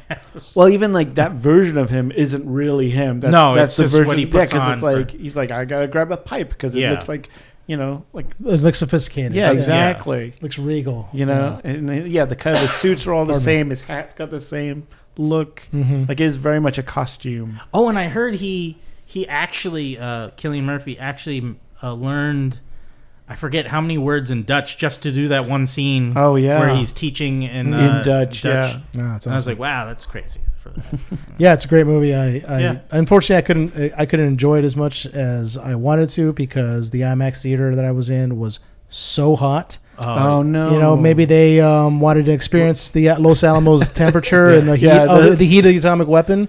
The New Mexican heat. Yeah, the AC would turn on for literally 10 seconds and then go off for another 15, 20 It was at the minutes. 16, wasn't it? Yeah. It was it was people around me were fanning themselves and I was actually sweating. I was like, and luckily it was a packed house. Yeah. Every seat was packed. Yeah. Was it a late showing? It was 10:30. Yeah. They AMC 16. Let me tell you a little something. This is the Burbank. Hey, this is Burbank. For some reason, you think it's fine to turn off the AC at night just because it's you've had it on all day. Yeah. And you think, these late night movies, it's not going to be hot. Yeah, it is. It's very hot. Lots of people in there. Lots of people breathing. Lots of people breathing, eating popcorn, getting that body heat spreading around. Plus, in those, is it leather in there? Leather seats? That one's leather seats. Yeah. Why don't you leave it on? Yeah. My experience at the Grauman's Chinese Theater was beautiful and wonderful time. So my back and my legs were sweaty at the end. It was moist. It was disgusting. When I left, I was so pissed. I couldn't get into the movie properly. Luckily, I brought some water with me, and I was like splashing it on my. Oh God! On the back of my neck. Yourself? Yeah, it was. I think I probably would have left. I was like, I'll see this another time. Yeah. But I got to see it at the City Walk 70mm IMAX. Nice. And thankfully they had their AC on, and it was a comfortable ride. That sounds awesome. I wish I could have enjoed that. Thanks for inviting me. Hey, that wasn't me. That was friends got me a ticket. Okay. Thank you to you friends that know who you are. Did you sit in the Nolan seat, the recommended area? I was close to the center, but I was. Were those seats taken? Yeah, those all the Nolan? Most of those seats were taken. Wow. Yeah. But like I was in row F, I think, and so it was still a great spot to be sitting and stuff. Although like when people said since the reel is supposedly so big, we still had trailers. I don't know why people said there was no trailers. Yeah, I had trailers. Yeah, I got the trailer for the new Exorcist Believer. Yeah, Exorcist, yes. Which that looked horrifying. I'm not going to see David that. Gordon Green. Blumhouse decided to give him another Halloween property. Fame. Yeah. And it's an interesting. I think Exorcist is one of those like people know of the Exorcist, but I don't know how many people watch it and are scared of it now. I feel like the movies, it's kind of dated. Obviously, it's dated, but I think it's still creepy and it's still gross. Yeah. It's got that gross horror to it a little bit. But also there's the creepy eerie when it's like, speaking through the mouth of a little girl. Yeah. Mother, that shit. Yeah. Your mother sucks cocks in Yep, that's it. Like for the 70s, I was like, whoa, yeah. Anyway, are we gonna get twice the split pea soup now? Well, first off, it's like because if he's copying his same thing he did with Halloween is only the first movie, Right. and then this movie? Is that how it's going to work? It kind of looks that way. It looks like we're seeing, because I know the mother of the possessed girl from the and first. apparently, Reagan is the girl's name. Reagan. Yeah, Reagan. I think it's Reagan. Right. I think it's Reagan now. So her mom is in this one. I was possessed by a demon. America. And then I sold those weapons to the Saudis, and And Possessed the by Soviet Union. capitalism. what? And you beat the Soviet Union. And I supposedly. beat the wall. Hey, Gorbachev, tear down that wall. You son of a bitch. We all know it was rock and roll. That Yeah. Yeah, exactly. And jeans. Yeah. But my thinking though is like, were they just like, all right, okay, instead of one girl possessed, what if we got two girl possessed? Oh my god. And how are they going to stop two of them at the same time? They can't have them in the same room because they're two different families. So I mean, And we will know they're different because one will be black. but the thing with me is like, how is this going to be different? Like, there's going to be an exorcism, obviously. Is it going to be done? But it seemed Well, from the, I mean, it's just there's nothing different. It's just gonna be creepier with better special Yeah. effects and makeup. I That's all mean, it is. Their Yeah. hearts Yeah. beat. at the same Time. rate. Yeah. But I'm one of the. I guess I could be one of the few fans of The Exorcist 3 because I just really love Brad Dourif's performance. And what's the actor who played Patton in the movie Patton? Oh yeah, George C. Scott. George C. Scott was in it as Yeah. the detective, and he's like, Did he get possessed at the end of that one? I forget. No, he's the Didn't she, Legion's trying to possess him. Yeah, He the original priest from the That's first movie right. breaks He out. gets- It's like, shoot me now, Yeah. shoot me, and he shoots him in the prison. right. But Spoiler for a movie from 1983. oh yeah, if you, I doubt you guys anyone's gonna watch it. But if you do explore that movie, Brad Dourif's scenes are fucking amazing. He's great. When he takes possession of the body and the body transforms into Brad Dourif, and he's just talking about how he committed the murders because he's a serial killer. Yeah. and that. And oh man, he just sells it. He's a very underrated actor. Like, just amazing at everything he's done. Supposedly, he was rumored at the time to be possible scarecrow for I Tim see it. Burton. Oh, that's Yeah. awesome. And I was like, oh, he'd be terrified. Yeah, That'd be awesome. Absolutely. Yeah, I that's sell those Happy Meals now. Yeah. exactly. Are you guys gonna go watch it? I'll see it. I mean, I won't. I I know don't fuck with Straight that up shit. wants you're not. it. And I you're a don't fuck with that huge shit. horror nerd, so I I'm don't like, fuck with that shit. I'm a fan. I'm a horror nerd of a human antagonist. you'd rather watch a slasher flick. and a human antagonist and things that are supernatural but not related to that. Well, let me ask. Yeah, let me I'm put good. this scenario. Because To that you. shit's real, and I don't fuck with that. What if you're watching a movie and it's following a serial killer, but at the end the serial killer's apparently possessed, and it's like Like a the demonic movie- thing. It turns into a the demonic movie thing. Fallen with Yeah. Well, actually, you know what? Denzel? I know It's a great movie. I would say I would agree with you, but he wasn't a demon in that. That was an angel. Yeah, it was that an was angel. possessing That's right. Yeah, exactly. people. And, So good. Yeah. But I think that was creepier because he could jump from body to body. Right. Although that's kind of what happened in Exorcist 3. Time is on my side. Yeah. Remember, he's like, yeah, every Let's time. not get sued. Yeah. Yeah, and It's a great, it's a no, great it's movie. it's Ah, very. see, there you go. It's, Okay, it's so also that That's, one you're no, cool that's with. an angel. That's different. Wow. That's Wow. different. That's different. Yeah. so possession in that As long as it's angelic, oh, okay. we're good. So as if it's an evil angel, it's cool. But if it's a demon, it's a no-go. Nope. No-go? I don't Okay. mess with that All right, stuff. fair. I don't even like saying that word, dude. I don't mess with that shit. No. So what about Constantine then?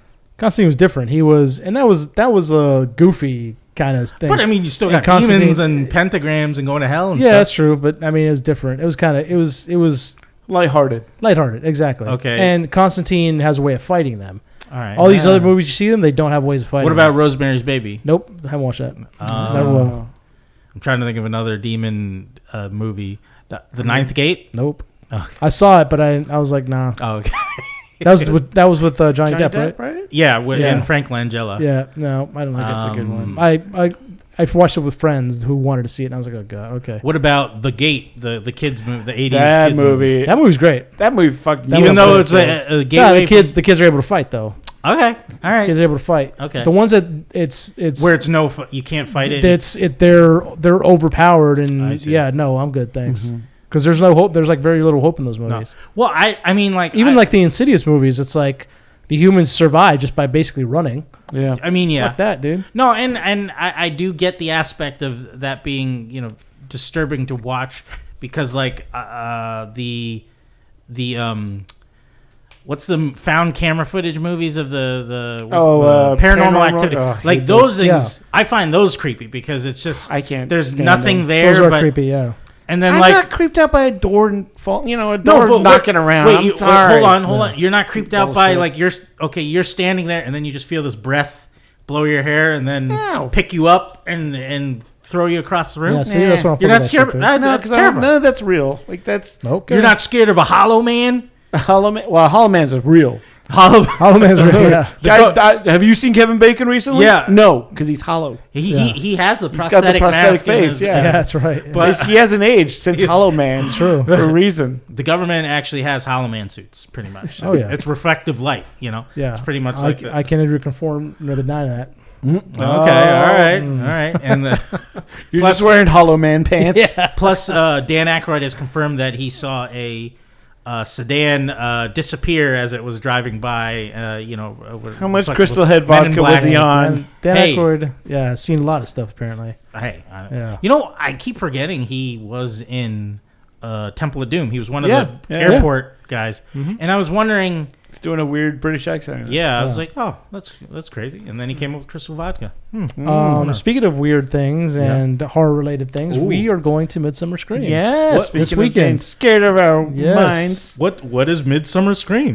Well, if you don't mind, Glad me you explaining. asked. Oh, glad you okay. asked. Midsummer Scream is a annual Halloween convention that is usually held in Long Beach. It's being held in Long Beach again this year. And it's a collection of people who love Halloween. They have vendors. There's a Hall of Shadows. There's a scare zone which has different types of like miniature haunts, which is obviously you go through them and people are jumping out at you and they each have a theme. Well, some of them have a theme. Some of them at, have at that, themes, yeah, at that one. But they're miniature. They're small, so they got to work with the space they got. Yeah. Vendors who sell Halloween related items. There's a lot of cool panels. This year, the panels are being affected. Usually, they'll have like older celebrities, like we were just talking about, some Linda Blair. You know, like, I mean, I don't know if she's ever been there, but like they'll have people like her who have Like one of the Jason Horror yeah, icons, exactly, horror yeah. icons. Yeah, Will yeah. come in and they'll talk about old movies. They'll talk Kane about stuff Hodder they're working just on now. follows you around everywhere. Yeah, exactly. Leave that- me alone, Kane Hodder. Last year we met the main actor from Gremlins. Oh, Watson that's and I right, went last yes. year, and See, I should have went. If I known last year, I would have went. yeah. Because And they- Gremlins. They had a Gremlins panel, which the director was there, the Joe producers, Dante. yeah, some of the other actors were there. I could have pitched my Gremlins 3 to him. There you go. See, never too and late. so yeah, I mean, obviously the actors they sign things, they take pictures, they do panels. This year it's being affected by the writer's strike and the Actor strike, The actor yeah. strike. I don't know. It doesn't look like there's a ton of actors for the panel. They recently released the panel lineup, which it looks like it was delayed because of what's been going on. But we still have panels this year, but it's mostly like, horror in the 21st century, It's a lot of according genre, to yeah. this professor. Those kind of things. Yeah, there's a lot of guys who wrote books about horror. gonna Right, be exactly. there. Now they've always had those panels. I'm not dumping on them because these are like experts Right. in the field, but they usually throw it in there with like Linda Blair's here. Right. and This is more in the forefront. right, exactly. yeah. And the guy who wrote Jason, whatever. Yeah. So it's so the panels are a little toned down this year. But I mean, I don't always watch the panels anyway, so I mostly go for the atmosphere. People cosplay. Yeah. We have great cosplay. They also will hire individuals that like I can't, what is the name of the Wind? characters or No, I wish I had their card in front of me. They dress up as a choir from the Haunted Mansion as the ghost, and they sing. yeah. So they'll hire these people. acapella guys. Yeah, they'll hire these people. It's Wind Production, something like that. They'll hire different groups like this. They'll like walk around the convention and sing or Yeah. act or whatever, do these kind of things. just for the atmosphere kind of thing. Exactly. Yeah. I think the name of the company that puts this on is called Black Cat Productions, something. And then they also do a Halloween event, which is a Christmas event, which is Halloween theme, called Season Screamings. That's a much more toned down event, and that's usually in Pasadena. And I've gone to those too. Yeah. So and there's also a big dance Saturday night. You're gonna get your dance on. I'm gonna get my dance on. People have a good time there. When I went, it was a Haunted Mansion themed dance. I'm so mad. I have to work, so I. Yeah, it was called the Grim Grin and Gala, which was fun. This year, it's a different theme. Let me tell you something about my fellow Halloween enthusiasts, because I'm a Halloween enthusiast. It's the nicest group of people you will ever meet. Mm-hmm. Everybody's so positive. Everybody's so kind. Everybody's so polite. When I went to the dance in 2019 for the Grim Grin and Gala, it was like the best. Everybody, like, first, everyone was on the dance floor. Yeah. Everybody's in costume. Great DJ we had. And like there was like nobody that was like being left out. People were like standing on the side of like the dance floor, like kind of like, and people were like, come on in, man, come on in. And it was just like a random group of strangers inviting this other stranger in. There was dance battles going on in the middle. People would just form a circle, and it would be like there was a guy like dressed as the Incredible Hulk who was in there like with a huge Hulk costume, like doing like moves on the dance floor. And there was a guy dressed as Beetlejuice who was like sliding across the floor. It was great. That reminds me of the LA Comic-Con one, because they have a little dance costume party. Yeah, it was fun. There was Midsummer had just come out, so there some people were dressed as like the characters from with the white and the white dresses and the flowers in their hair, and they were going around the maypole, and everybody started going around the maypole. And it was great, man. This is how kind people were there. This girl next to me just happened to be dancing next to me. She dropped an earring, and she was like looking around, and everybody was like, "What's going on?" And she's like, "Oh, she dropped the ring. Oh, she dropped an earring. She dropped it." So everybody around her started like taking out their phones and looking for her earring, and we found it. You know, It's that kind of shit. And they all did the earring dance. Do the earring. I dropped the earring. I dropped the earring. Exactly. You touch the floor and you rub it around, and then you pick it up and you put. I don't know, but exactly. I was gonna bring up, because I recently heard, I guess they're doing a new Friday the 13th movie. I don't know the context of it. Is this a Blumhouse thing? Or it might be a TV show. I forget. But I was wondering if they might bring that up for Midsummer Probably Scream. not. Probably not, Probably though. not. But, especially now, nothing could be... Yeah, the strike, nothing could be promoted. That's true. However, Knott's will have a panel there. Oh. And they have it every year, and it's usually one of the most popular panels, because they announce their haunt for the year. Oh, what nice. they're gonna have. For the audience that don't know what Knott's is, what is Knott's? So Knott's every year does a big Halloween event called Knott's Scary Farm, which is I'm just gonna say it is the best haunt event in Los Angeles. Boom, boom, boom. Shots fired. Shots fired. Take that. Better than, I'm sorry, it's better than Halloween Horror Nights, which is Universal. Step up, Universal. Step up. Here's the thing. Where you at? Here's the thing with Halloween Horror Nights, right? I love Halloween Horror Nights. However, and like I've told you guys, they rely on the IP too much, right? Yeah. They'll get like, for example, Jason, or they always have Halloween, which is Michael Myers. Yeah. Mm-hmm. They'll have usually like 5 or 6 mazes. They'll throw a lot of money into like 2 or 3 of them, which is the IP characters, and the rest of them are kind of like, it's black hallway, scare, black hallway, scare. Right. And it's just like, this isn't a scare. This isn't a haunt attraction if it's just a bunch of black hallways. Yeah. They tend to do that. They're kind of guilty of that. Plus, they're the most expensive. They're the most packed. The mazes that they do put a lot of effort into are amazing. Last year they had an original IP, which was a bunch of scarecrow. Like this farm is being haunted by these kind of like killer crows, and so they was all like centered around these crows, and like you were walking around a farmhouse, and outside of the farm, and they had this massive crow at the end that was like 8 feet, 10 feet tall, and he's like this evil looking crow. It was great. I loved it. So did they sound like the ones from Dumbo? Yeah, no, they did not. No, they did not. Oh, man. No, they did not, Dan. Dad. No, Dan. Yeah, Dan loves those crows. Oh, God. They did not. And so, yeah, so that's the problem with Halloween Nights. However, Knott's Scary Farm, they'll usually have 6, 7 mazes, which are all their own IP. They'll just stuff that they come up with, and every single foot of the maze has something in it. The walls have, the ceilings have, the floors, the scare actors look great. I mean, the production value they put into these things is amazing. This year, I'm excited because I don't know if it's going to happen or not.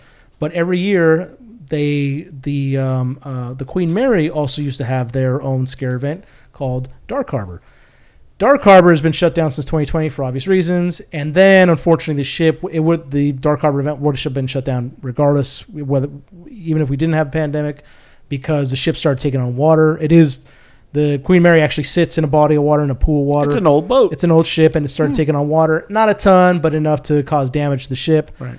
I thought there was some type of. It was maintained by the city of Long Beach. Right, Apparently, no, it's not. privately owned. Yeah, it's privately owned, so they had to find money to fix it. It was about $5 million.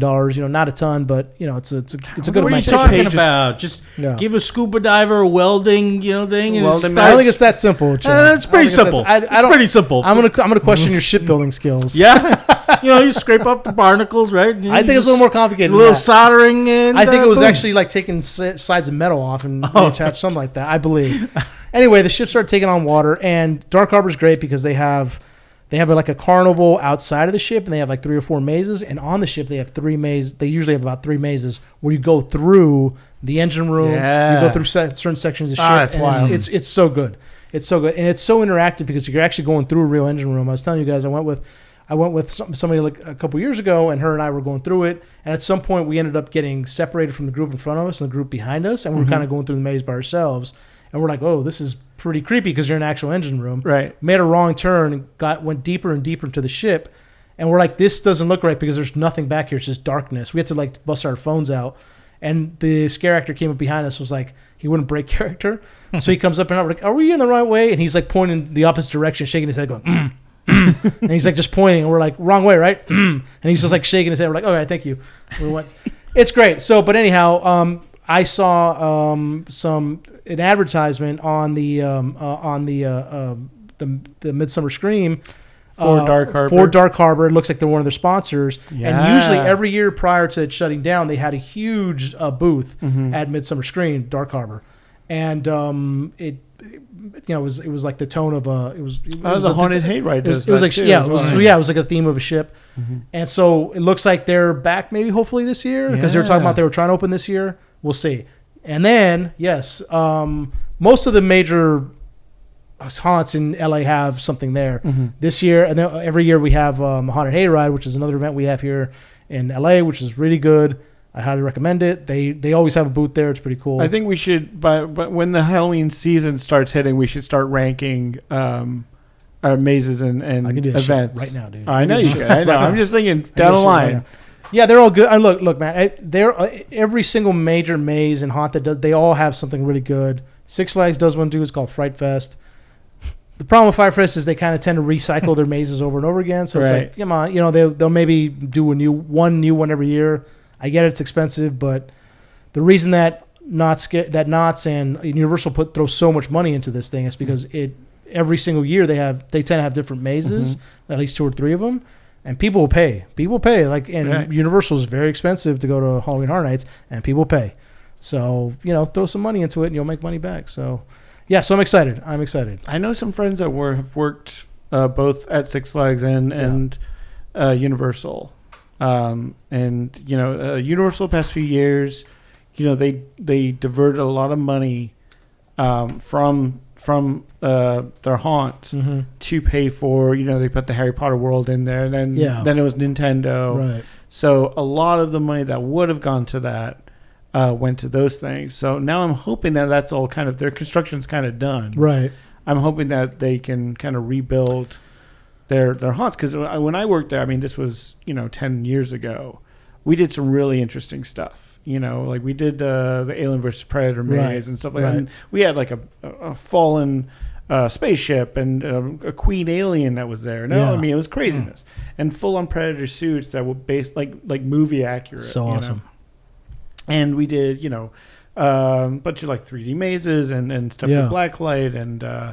I thought we did some really good stuff back then. Yeah. But yeah, I did notice in years since it's definitely gone down. Yeah, I mean, I did the Blumhouse one last year, and they had different Blumhouse properties within one maze, and it was just a lot of black hallways. They did Black Phone, which I knew wasn't going to be that great because there's not a whole lot they can pull from Black Phone. They could do the serial killer with his mask. That's about it. You know, a bunch of dead kids show up or something. Yeah, but I don't remember them having that though. I feel they'll probably have The Exorcist. I feel like I think they've done it in the past. Yeah. They've done that in the past. They've had that in the past. Yeah. They've had an Exorcist maze in the past. They haven't done one in a while, I don't think. I feel like probably this year. I don't know if they've announced any of that stuff yet for Universal. So typically when a Universal, I think they announce at Last year they announced that at Midsummer Scream. Okay. I haven't seen anything this year that they're going to be there. This weekend we probably will find out. Yeah, exactly. the Knott's will full definitely run. announce this year, this weekend. Cool. Last year Universal did as well. I haven't seen anything. So maybe about next it, episode we'll go through the list. Yeah. And see which ones we're excited for, Right. anticipating. You know. Yeah, or maybe Knott's was able to get that slot this year. I don't know how it works, but Yeah. Universal did it last year, and that's how I found out about that Scarecrow one. So it was pretty Yeah. cool. So yeah, I'm excited. The fanaticism and the fandom that is related to Halloween is it's awesome. I can't wait for the Barbie. Yeah. The Barbie maze where Zombie men are just going to Barbies. get whipped. You're going to love it. jeez, yeah, The- exactly.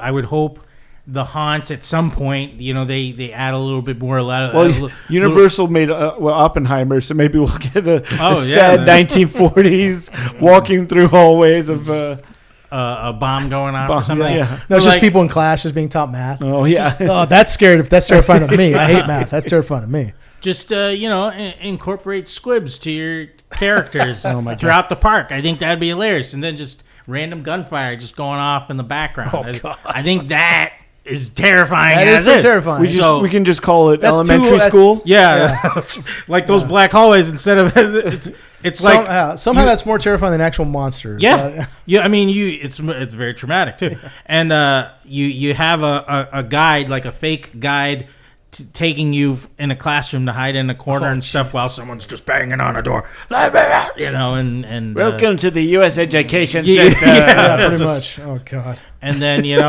or maybe a guy just there's an escalator and the guide falls into the floor of the escalator and gets eaten up by the gears, and then people are like, oh my god, he's dying, and Or he's like half in, half out. yeah, he's having his His legs just stay spitting as the out doors blood. close. He tries to grab someone's hand for help, but they can't pull him out, and he's like, ah! Or they pull him out and he's got like the guts coming out of his stomach and stuff.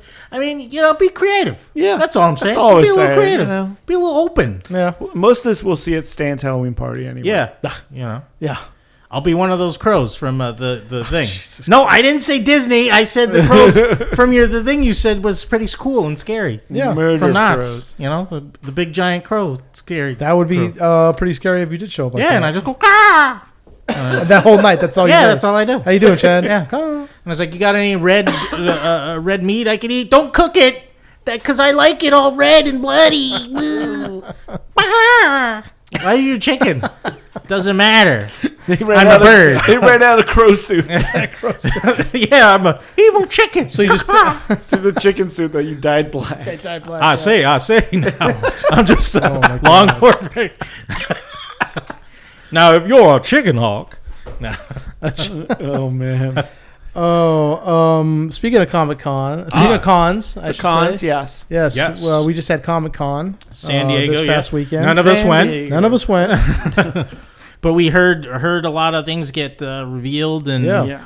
dates. Not as and- much as in previous years. No, no, Previous years it's obviously. usually just a swash of stuff that gets released and Yeah. trailers and casts and all that, and of course with the writer's strike and the the SAG actors strike, strike, yeah. and Hollywood kind of being quiet Yep. for the first time in many years. Many years. Mhm. Not a lot of big announcements. A lot of people were excited that Comic-Con was about comic books again, Yeah. which a lot of people were excited for. Yeah. And, but even then, I don't feel like there was a lot of huge comic book announcements. No, there You know, was I a was lot waiting of like for, like- TV show and Yeah. movie stuff that was being released and like, oh, this is coming out sooner was- than you yeah. expected. Well, and also, Marvel wasn't in attendance. I No. don't think DC did anything really. I mean, they made an announcement of Justice League versus Oh yeah, King King Kong, Kong and versus Godzilla. Godzilla. Right. Like a new comic series coming out, and obviously, I mean, if we put our minds to it, I think Superman's gonna probably. Well, just- the page that they put out was like a Batman giant mech suit punching Yeah. Godzilla. and Superman's probably like, hey, Bat, you didn't need to. Yeah, You didn't need to build that. You You didn't know, spend I millions. gotta you just. you just call me up, dude. I could have You just got my flown number. around the earth and Yeah. flew right through, Godzilla's chest, just rip out his, gizzard, and punch King Kong with it. Yeah, just rip off King Kong's arm and beat him with it, Yeah. But Pretty much. obviously it's probably gonna be like, oh, there's kryptonite skin on Right. you know, Something, yeah. something Oh, debilitating. No, he's got the radiation that Yeah. affects exactly. Superman. Yeah. They're actually magic. Yeah. Oh no. Oh no! My one other weakness. Yeah. But there was some other stuff though that, like, they announced the dates of Invincible 2, season 2 coming out in November 3rd, which I'm excited for. The first season was so good. And right now you could go on Prime and watch a prequel of Adam Eve. Yeah, they just kind of dropped that there without really just out of the announcing- blue. Yeah. They didn't really make episode, any. and it's like 55 minutes. Yeah, it's like a little movie. It's like Yeah. for her, and I was like, "That's great," because she's a great character. Yeah, absolutely. And I still got to watch that, but I don't know if I'll do that and then rewatch season 1 to get ready for Right. season 2. You know, When season 2, from what I heard, they're breaking it. It's 8 episodes. They're breaking it up 4 and 4. oh really? So the first 4, will be in November, and then the second half, I think, comes out like February. But if they do 55-minute episodes, I mean, I won't say no to that. No, I mean, yeah. This is have you guys watched the entire thing? I've the only watched first the first season? episode. Yes. Oh yeah. It's fantastic. Yeah. Oh, It's so really good. good. Yeah, I watched first episode and kind of dropped off of it, but I want to go back to it. Plays on the tropes of like DC and Marvel, obviously. Oh, yeah. Right. Pokes fun at it, but also it has its very serious moments with relationships. Yeah.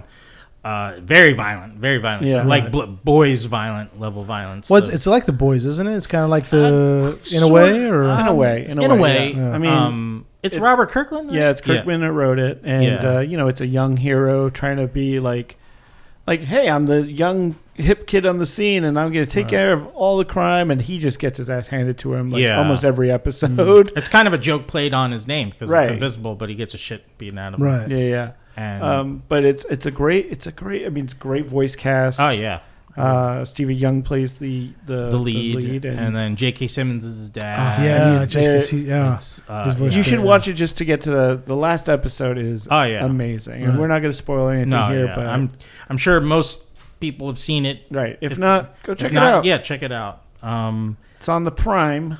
Speaking Prime. of I'm gonna get to it. superheroes, they also announced the release of Gen V, the spinoff of The Boys. That is Yeah, going The to follow a bunch of superpowered college kids. And this is kind of based on the Herogasm comic book that was a spinoff of the Boys comic book. Yeah. And I read that, and I dug that book. I'm part of me is like, is this really necessary? Yeah, it's. I mean, like, I don't really care unless they touch upon like Starlight. Yeah. Starlight, like, obviously she went to school. Yeah. She had powers. So if this kind of follows like in her maybe prequel type of, like, if they visited that would have been interesting just to see how her coming up. Well, she was coming up through like the Christian. Oh, that's right. You're right. Sect Yeah, I of forgot. heroes. I forgot Right, about right. that. Yeah. So Right. So she wouldn't have been Yeah, this is subjected like to- more of like a Yeah. college kind of. like, I wonder if it's a private superpower college, or Yeah, if it's, that's or if it's the- mixed with regular people too. I don't think there are regular people involved. Oh, okay. But at least in the comic book, that's what it was. It was just all heroes, but Gotcha. all powered people. But we'll see. I don't know about the show. Yeah, At all. it comes out the 29th of September. So. Yeah, I'll check Okay, that out. yeah. And then the worth the finale of it, I think, ends November 3rd, which is conveniently when Oh, Invincible that- starts up. That Nice. happens. So that should be fun. Prime, I guess, timed it out pretty nicely. Nice. And then they announced the release date of Borderlands, the video game adapted movie, Yeah. directed, written by Eli Roth, which should be Ooh, interesting. Eli Roth is that's Roth a good is- choice. That is for a it. good choice. Yeah, Yeah. he's a hit and miss for me sometimes, but like Yeah. I do enjoy his some of his stuff, and that's August 9th to 2024. Mm-hmm. So it's a little bit ways away. Yeah. I don't know. That seems pretty. I mean, that's pretty. I mean, what, less than about a year? Yeah, So Yeah. year from now Yeah. or so. Yeah, I don't know if that's enough time or not, but we'll see. I mean, I thought they've already been filming, so Oh, I mean, okay. that's the thing. Oh, okay. But I don't. They're not filming shit now. Yeah. No, of course. Well, yeah, obviously. Everything's. I think that's everything's probably maybe this is like a new date and it was pushed back. Gotcha. Yeah. So I'm not sure. Also, they announced a season 4 for Harley Quinn coming out. That's fun. Yeah. If you're a DC fan, we recommend it. I love that show. It's a great show. Yeah. That's hilarious. It just they just parody the Valentine's Day special they had that came out this year was great. Yeah. That was good. But yeah, fun show. And then I believe there was some figures and stuff that were being shown about. Mhm. I don't know if did you see any that you? Oh, I saw plenty that I want to spend money on. Yes. Yeah. I love the McFarlane figures. I Yeah. think his stuff has been fantastic past couple of years, and so they released they released a Batman special. There was a lot of special editions of stuff. They released a Dark Knight Joker that was like a hologram kind of version. Like, that's dope. like clear, kind of purple see-through kind of thing. Oh, It was wow. kind of neat. But anything you saw that was really Yeah. Really I mean, cute? I've stated before on the podcast, I'm a big NECA figure fan. I don't collect everything they make because that would just be too much. I wouldn't be able to. Yeah. But I have the few things I follow. Your fandoms. Fandoms. Yeah. A lot of turtle stuff they revealed that was pretty cool. Then they showed gargoyles. Some new figures that I'm excited about. That I'm pretty deep into that line now. I've got almost all of them. Oh, really? Except Wow. for I think it's the reverse Goliath. Yeah, I was like, I don't, because they're pricey. They're $35 a piece. No, they are. and Yeah. It's like, okay, they're just using the same mold. Plus, again. if you're getting the robotic Yeah, versions of them, I will. Yeah, you got to get 2 or 3. you don't need that one. So Right. it's just like you got to get Xanatos in Xanatos in the suit, and you get the police officer. Her Lisa Mazza. She's gonna be on but my shelf. There's a bunch of those gargoyle ones I'm excited about. I missed out on the Alf Comic-Con version of That looked fun. Yeah. But if you have the regular Alf, this is pretty much all the same things except for he comes with like a cell phone and true. Which and and I'm fine with the camcorder. regular Alf. I was gonna. It's I want a really good figure. Yeah. it's really. I still beautifully plan on done. picking it up. But if I did get the Comic-Con one, I was going to grab screenshots of Comic-Con and then just have him walk pop into up the and crowd. what's going on here? What are they? What costume is I love that? it. Yeah. I and he's talking about eating cats, Yeah. or something like that. But Speaking of cats, did you see the Thundercats layer that they showed off? no, I What? didn't. I didn't. So Super 7 is a company, and they've been putting out the 7-inch Thundercat figures, right? And they're beautiful, and they're very, they're about $55 a piece because they're very specialty items. Yeah. But they recently, I think last year, put out the Thunder Tank, which was about 26 inches Oh my God. long, because it fits 7-inch figures, so wow. it's Yeah. huge. And then this year they're doing a crowd-funded Cat's Lair, I believe it's 37 inches tall. Jesus. It's huge. It's like it's huge, massive. It fits all the 7-inch figures in there. I think it's on their website it's a crowdfunding thing. So it's $650. Wow. It's gorgeous though. Jesus, but it's massive. I mean, it would take up this entire table. Wow. Yeah. It's huge, and they showed it off and it lights up and Oh, everything, wow. but it's just like it hits all the feels. You're just like, if I just had enough room and I hadn't won the lottery. I know. That's that's a big problem is room. Yeah, It's a big problem. Yeah.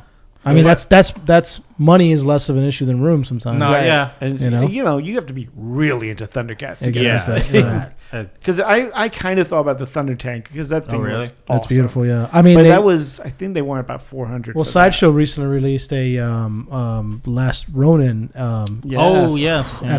The figure, which is like you've got the Last Ronin with the 3 brothers in the back, kind of Yeah. like these translucent figures. Yeah, the guy that goes, God, it looks so. And I was sitting there with with my finger on the buy button, and I was like, I can afford it, but it's like, where do I put it? That's the problem. Where am I going to put it? I don't have You room. don't need that couch. That's true. I don't. What do I need? What do I need a kitchen for? Really? Just turn into a figure room. NECA's run of Last Ronin stuff too looks amazing. Oh, as yeah. well. Yes. It's They're coming really out with good. more and more stuff for Yeah. it too, like the Foot Clan Yeah. Yeah. robots and Mhm. everything. I hope they continue. Like, No, yeah. I want them to release a what was the figure that the foot soldier used to drill underground? Oh yeah. I had that as a kid. Oh, That's so cool. I'm the one thing though that surprised me of from NECA was they had a figure of Alex Murphy from RoboCop. Yeah, as human form, right? Human form, but then you could switch out. You could switch out his bulletproof vest to be blown apart, and it's like in the hole in the head, shape of the head where. It looks fake and like it gets shot in the head and stuff, and I was like, oh fuck! I guess I gotta get this one. Yeah, it's like, but I hope I didn't notice if they had like a blown off arm attachment to it because he had the two guns in his hands and stuff like that. So I was wondering if there's a attachment where you could pull off an arm and then like put on like a bloody stump thing or something. I'm sure they see that. But I really want my Clarence Boddicker. I want that figure to come. Bitches leave.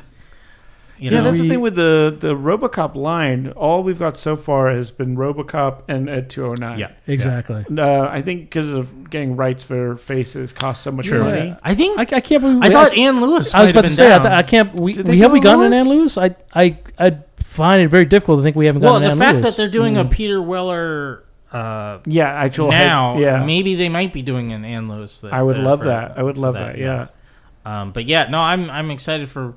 I would like them to do Kane from RoboCop 2. Like they I just want that robot. Yeah, that's what I'm saying. Seriously, that looks so good, dude. The drugs. Yeah, he wants to take it. Yeah, that'd be so good. They need to release a Buckaroo Banzai line. Speaking of Peter Weller, actually would be great. Speaking of Peter Weller, yeah, because you could do like a Jeff Goldblum. Yeah, you could do the whole dude. group. You know, if they.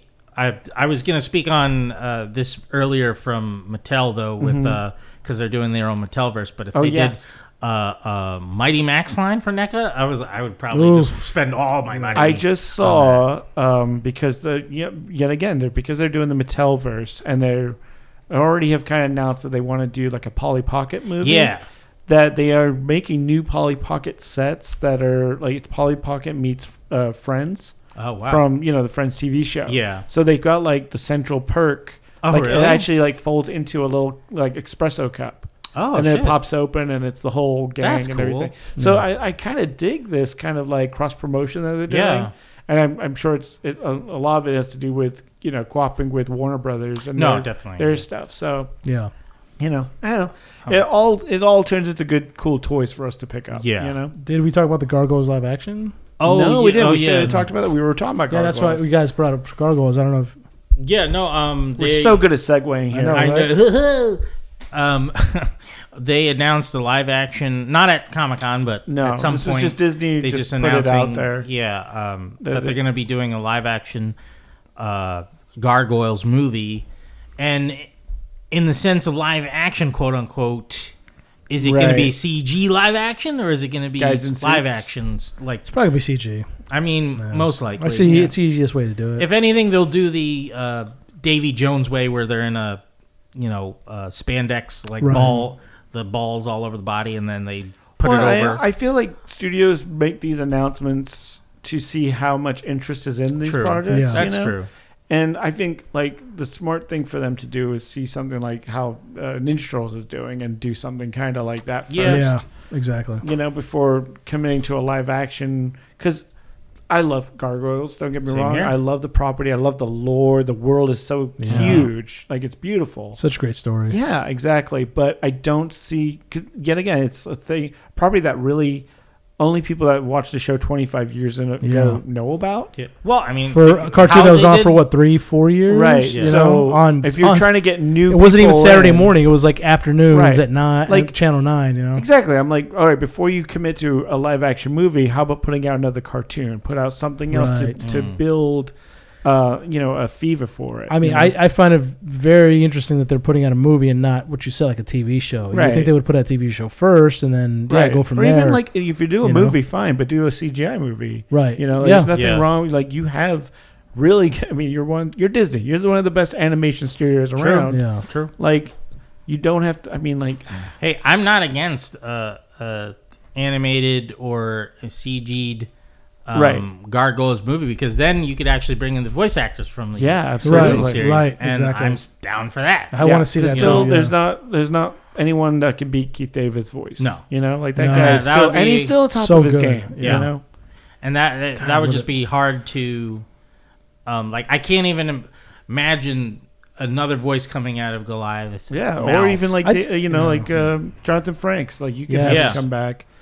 I just find it like it's amazing to think that we had like these blips. I want to say like in the '90s where it's like these mature, like well written TV shows, Yeah. like they were cartoons for kids that were on in the afternoon on a Wednesday, you know. Right, But there were these like very superior shows in terms of writing and acting and storyline. Amazing. And doing shows that were, it wasn't just like a single episode and everything reset. These were serialized. right. Yeah. Where you had to, like with Gargoyles, it was like you had to know what was happening like for like 6 or 7 weeks before. Yeah. Right, exactly. Because they had like whole storylines and quests and, Well, and like, you had to know Shakespeare. Yes. Yeah. Half the characters were Shakespearean characters. Right. Like Oberon's in there and Puck and Macbeth, and you're just like, Yeah. what? And even like Norse mythology. Yeah. It was yeah. that's why Beautifully done. It's a TV show for kids. It's a great show. It's a great show. that's why I want Mattel to do a Mighty Max movie, Yes. because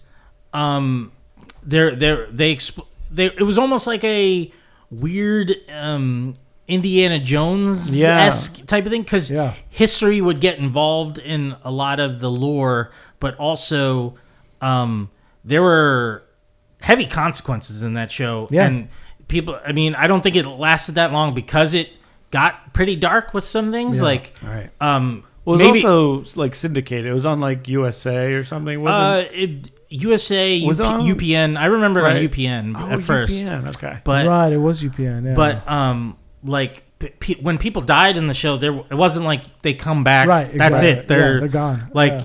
you stop the threat, but what happened happened. There's consequences. There's consequences, and like they did it so well, and like the characters grew a lot. Like even the main kid Max, he was very lighthearted and jovial, and as he went on, he suffered through these serious things that he was having to fight against and deal with, and losing friends that he's made along the way. And Right. I was like, no, this is fantastic. And Right. you got Tim Curry voicing Skullmaster, just Yes. giving his like epic performance, and then you have Tony Jay as Virgil, his foul friend that is like his advisor pretty Yes. much, and you have Norman, the immortal Viking, that's his bodyguard. Right. And it's just so good. I just really think there's potential there to do at least one movie. You don't have to do multiple if you don't need to. Well, you and could just very few properties out there where you have a kid as your protagonist. Well, yeah, and know? he's about like 12, Right. Yeah. I'd say. Yeah. So like that would be the main thing. You would have to find a good young actor to pull that off. I don't really know many young. I hope you don't. Well, I mean, I watch Listen. a lot of movies but the thing is, a lot of those I thought you meant personally. like the growth spurts from Yeah. like Stranger Things. Yeah, like It's all like, those boom, kids the next are now season they're 20. Yeah, they huge, look so yeah. old. Yeah. So you might only be able to do one movie Right. before that Well, person that was the problem with the Shazam movie. It was like Yeah. they hired a kid to play young Billy Batson. Yeah. The next movie he looks like he's 25, But- Right. and you're like, oh Jesus. But since he's a teenager, in a sense, you can just have him a little bit older and be just As a teenager. Yeah, as Max, just to make it to reach like, because not everyone watched Mighty Max, so Yeah. you might not want him to be too much of a kid, and maybe make him at least a teenager in high school or something like that. What if he's a 40-year-old who was Mighty Max when he was younger? Well, that's Oh, the that's thing. There's interesting, I was Mighty. there was Max. There's ancestors of Maxes that initially defeated Skullmaster and right, all right, that stuff. yeah. So I think I love Mighty Max. It's what a great show that was. 40 episodes, great. Is it in? Is there any way you can watch it nowadays? No, I Because I haven't seen it at all in anything. Yeah. No, I mean, you could probably go to a website like that make DVDs Yeah. like for you, and like just put it all in one place for you. But there's no collection. no out there. collection. Yeah, there's no streaming or anything of it, right? No. Who owns it? Who's it by? Is Well, Universal? it's Mattel. I mean, it's Oh, Mattel. yeah, Yeah. so I guess it would be Warner Brothers if they wanted to. Well, that's why I hope, hopefully, like, these properties will get another, like, secondary life. You want that Uno movie. Oh, God, no. I reverse it. Yeah, I do. And then it just changes time. And then a wild card is like, I don't know, an explosion. I don't know. Something crazy. It would. I feel like that's just. Or there's a powerful deck out there. It's just going to be like a Jumanji clone. Pretty much. The Spider-Man 2 trailer was pretty interesting. Yeah, the video game. Yeah, they dropped that during Comic-Con. It looks fantastic. It looks like like Chad was saying, like it's a movie I would love to watch. Yes, it is. They're throwing in, and it's funny. I remember I was at the Perky Nerd, working there. This was 2018 after the first game was released. It was a big hit, and this guy walked in and he was buying a lot of Venom books. Oh. And he was wearing an Insomniac T-shirt. And I was like, "Oh, Insomniac, they're great." And he's like, "Yeah, I worked there." And I kind of like put 2 and 2 together. I was like, "You got a lot of Venom books there. There's a lot of material." Yeah. And I was like, "Are you So I kind of was like, "All right, are you guys?" And he's like, and he pulled out a gun and threatened to kill you. Yeah, exactly. So they've been working on this for a while, and that's what I like when game companies.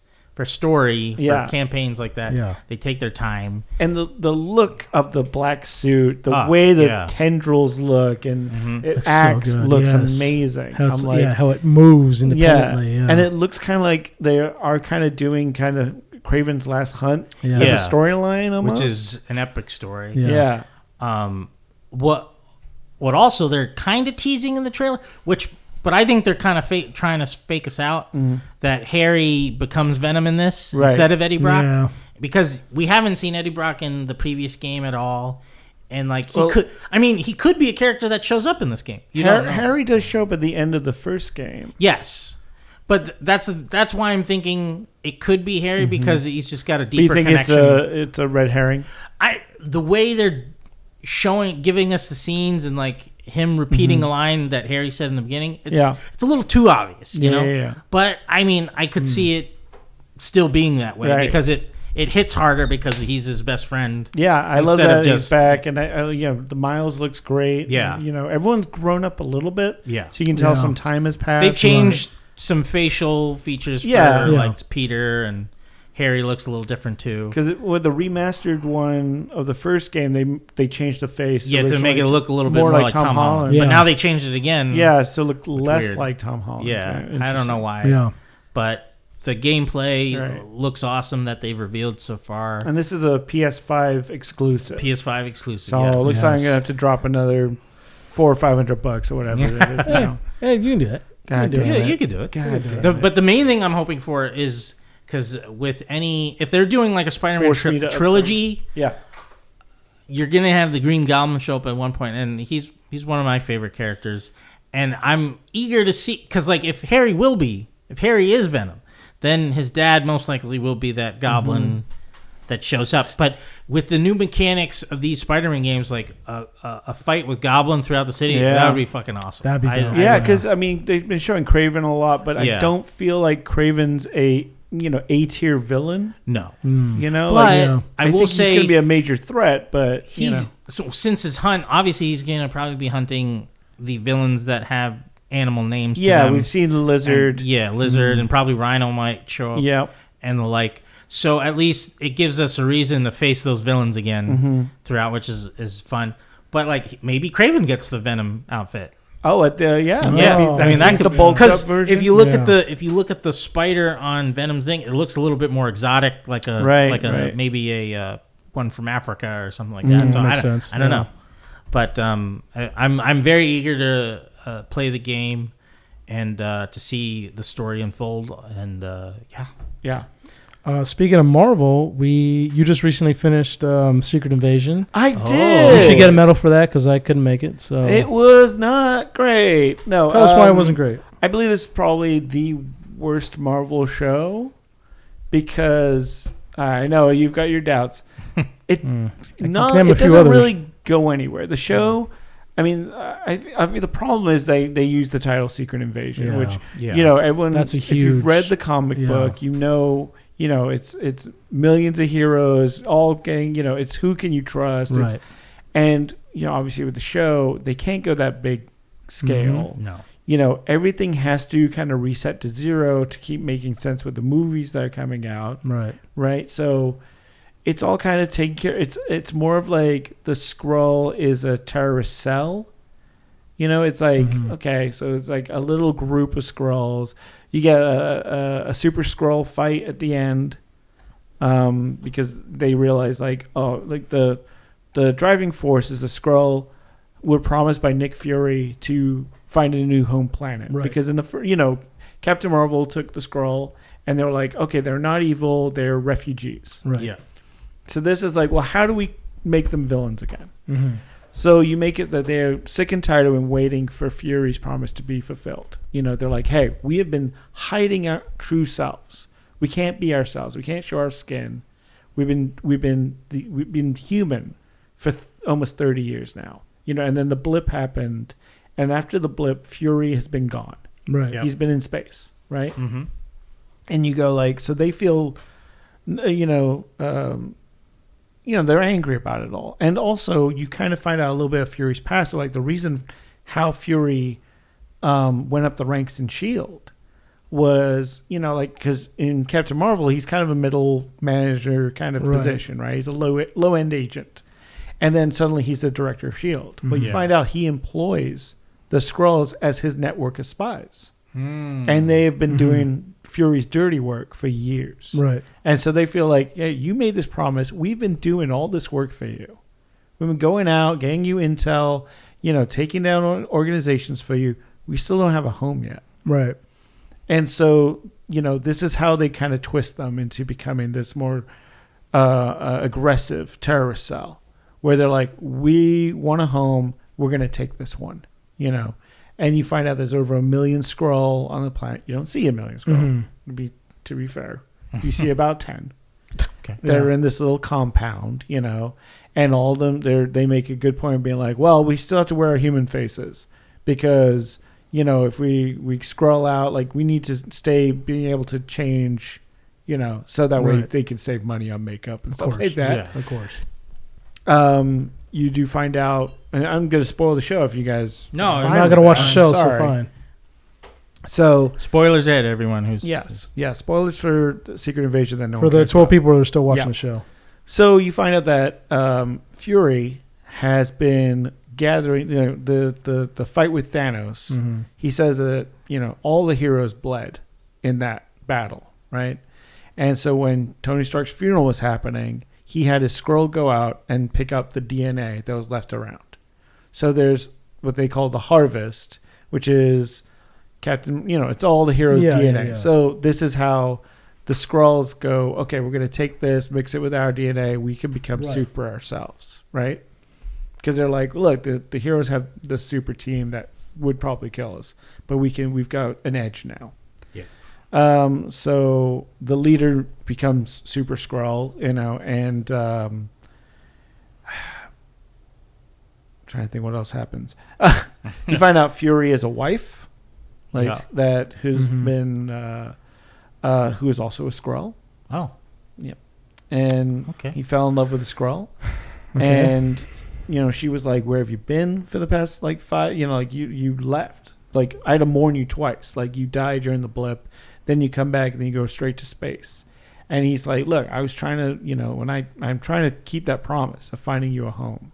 He's like, that's what I'm doing up there. I just want to interrupt 1 second. Yeah. The new home that he could have given them was right there in front of them, New Asgard, where all the Asgardians were making a home. They could have been right there with them. Someone also said that the entire planet that Thanos had, that he was gardening on, no one's on there anymore. Right. Like, hey, there's a whole planet out there just ready to be colonized. Yeah. Yeah. So, but they keep saying there's still like the Kree presence in the universe, and the Kree are ready to just destroy the Skrulls. So he's working on peace treaties with the Kree, which I believe is what the Marvels is kind of where that's going. I see. And that's kind of where the season ends, is him going back up in space to kind of make peace with the Kree. So on Earth, though, the Skrull group have been kind of slowly infiltrating government, infiltrating different terrorist organizations, like like America's for Americans and stuff like that, and doing acts so it looks like Americans are attacking Russia and different terrorist groups. So humans don't trust humans, Right. And Rhodey is the president's right hand man. Find out Rhodey's a Skrull, Right. that's been slowly whispering poison in the president's ear. Ever since after the first Iron Man movie. That's right. No wonder he looks different. Skrulls messed it up. Yeah, they don't say how long Rhodey's been a Skrull, but when they do find real Rhodey, like he's still paralyzed from the... So it's like Civil War? Probably. Yeah, probably around Civil War is what it looks like. Okay. Because they try to get him out of a little pod thing, and he's weak and he can't walk. And you go, okay, he's been there a long time. Long time. Yeah. But it's it's very kind of low stakes, like they keep it small, and they that the whole reason was Fury doesn't want to let anyone else in is because it is his burden, right? Like he's like, no, I promised them. I married a Skrull and I promised her to and he's like, there's a reason why I'm keeping this personal.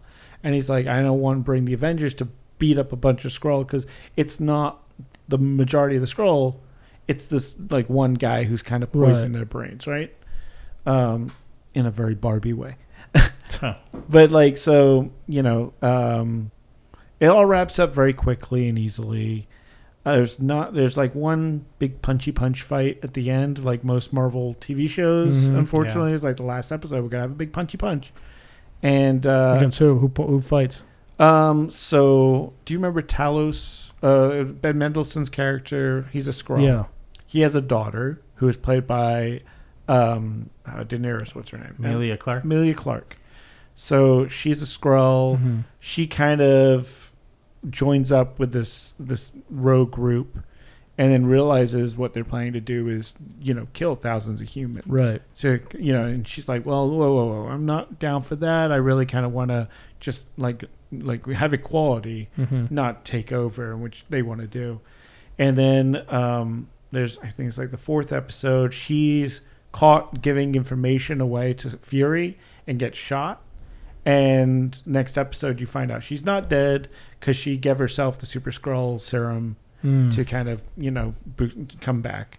And so she is Super Skrull, and which includes Captain Marvel's powers. She's got all the powers basically. And her and Super Skrull have a big punchy punch fight. Okay. What they could have done with this.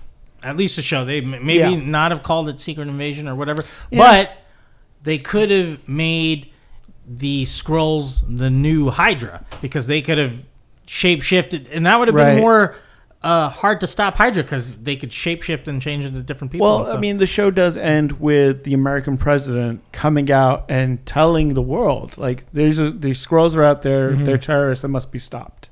So basically a bunch of humans are now hunting Skrulls. Because they're the fear of these aliens being out there, and they can be anyone. So a lot of Skrulls are getting shot and killed, and also a lot of just regular humans that people are like, that person's an alien. So it's kind of created this fear and dread for anything unusual in the Marvel world. Thanks for breaking it down for me, Watson. Yeah, so I don't have to watch it now. So no, I think that's I won't. You don't really. I mean, some great performances. Olivia Colman's in it, and Samuel L. Jackson does a great performance in there. Yeah. Even everyone doing good work, but I just feel like the material wasn't great. And I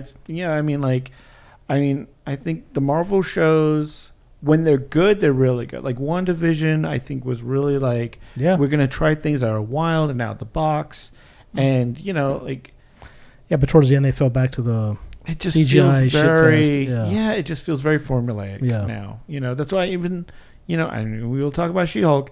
I liked She-Hulk because they were trying something different. They were going all right, we're going to try stuff that might not rub everyone the right way, but it's different. And I appreciate that. When everything goes back to the same cookie cutter Marvel way, I'm getting so bored of it. You know. That's why I don't really watch that many Marvel movies anymore. I mean, yeah. You know? I mean, I'm skipping the upcoming ones. I'm skipping. The Marvels is coming out this year. I'm skipping that. I don't. You know, I would have skipped Ant-Man if I wasn't. Right. I have not rewatched Ant-Man. Yeah, I don't. I was gonna skip it, but you know, Guardians 3 was the only one that really. Guardians 3 was the last one that I was actually interested in watching. This whole last phase is. Yeah, I mean, Secret Invasion I'm skipping. Yeah. Marvels I'm skipping. It's not. I don't have anything against it. I just don't care anymore. Yeah. It's like I would have skipped Ant-Man, but the person my girlfriend wanted to go, so I was like, okay, fine, we'll go see. You know, and I fell asleep halfway, and I was like, this is so boring. And I don't really care anymore. So that's it. That's all it is to it. It's just they have to do something really special now to get interest back. Yeah, and I just don't think that they have the potential to do that anymore. I just don't think that. I think after Endgame, I don't know. I think after Endgame, they just decided it's like we're at a high where we've reached the peak. Yeah, we don't really need to try anymore because people love us so much, and exactly, and people will watch because no matter what. And that was a time when they should have pivoted more. You know? Exactly. Like they should have been like, okay, like we're done with that whole saga and those heroes. Like let's do some wacky stuff. Let's really bring some characters to yeah. Do a Moon Girl and Devil Dinosaur movie or something. You know, something weird. You know, it would have been interesting if, like, they didn't defeat Thanos and he snaps, but he changes reality, and then we get all these weird movies, and weird shows, and then it comes to even a more climactic head of actually trying to take down Thanos. But I'm very interested to see, like, because this wasn't well received, because the past few Marvel movies have not been well received. Yeah, right. If they're figuring things, if they're like, they should take take this time with the strike and just think about what they're. I think Kevin Feige said that they are going to slow it down. There's not going to be. Well, they need to. Yeah, there's just so much stuff now. Yeah, I think just losing trying interest. releasing 3 movies a year. It's stop announcing so much. Yeah, and just plan it out better. Yeah, because I think also Thunderbolts has been in trouble because they're losing cast members and losing stuff. Mm-hmm. Go for it. If I was an actor and I would take notice of how well the recent movies have been doing. Right. Nah, I don't want to be a part of the. Right. I mean, unless the paycheck has to be ridiculously good. Right. Yeah. And so and I think it's also affecting other franchises. I mean, we're looking at the Flash not making less than Green Lantern. Yeah. Right. We're looking at the Shazam movies not doing great. Black Adam should have been a huge win. It wasn't. It was. Yeah. And I feel really. I don't know bad how Blue Beetle's gonna do. That's the one I'm really I'm really sad because they can't promote it. Right. Their hands are kind of tied. It was 120 million to make, so they have to at least double that. Yeah. To break even. Yeah. Yeah. And this is the first Latino hero movie. Mm-hmm. It's a new hero that not a lot of people know about. Right. So it's got a lot working against it, and I hope it does well. But hey, you know who could promote the movie? What's that? You. Me? I'm not SAG or AFRA affiliated, so go see Blue Beetle, everybody. There you go. Mission accomplished. There you go. There you go. Please see it a few times. Help new IPs out. Yeah. Yeah. We'll see how it goes for them. Yeah. Wish them the best. Anything else, guys? No. I think that sums it up. Yeah, I think that wraps it up right there. All right. So we'll next time we meet, we'll have more info on Midsummer Scream. Yeah, hopefully so. And then we'll see where. Turtles. We would have seen the new Turtles movie. Yeah, we're gonna talk about that. And Haunted Mansion, I think we'll have seen. Haunted Mansion, we'll have seen. I'm seeing that tomorrow. That's I'm excited. I'm excited for it because I'm a huge Haunted Mansion fan. So. I feel that one's going under the radar a bit too. Well, it's the strike again. They can't. I was like, that's coming out this weekend. Yeah. I'll be checking out Sympathy for the Devil, the new Nick Cage. Cage is back, baby! Yeah. I'm excited for it.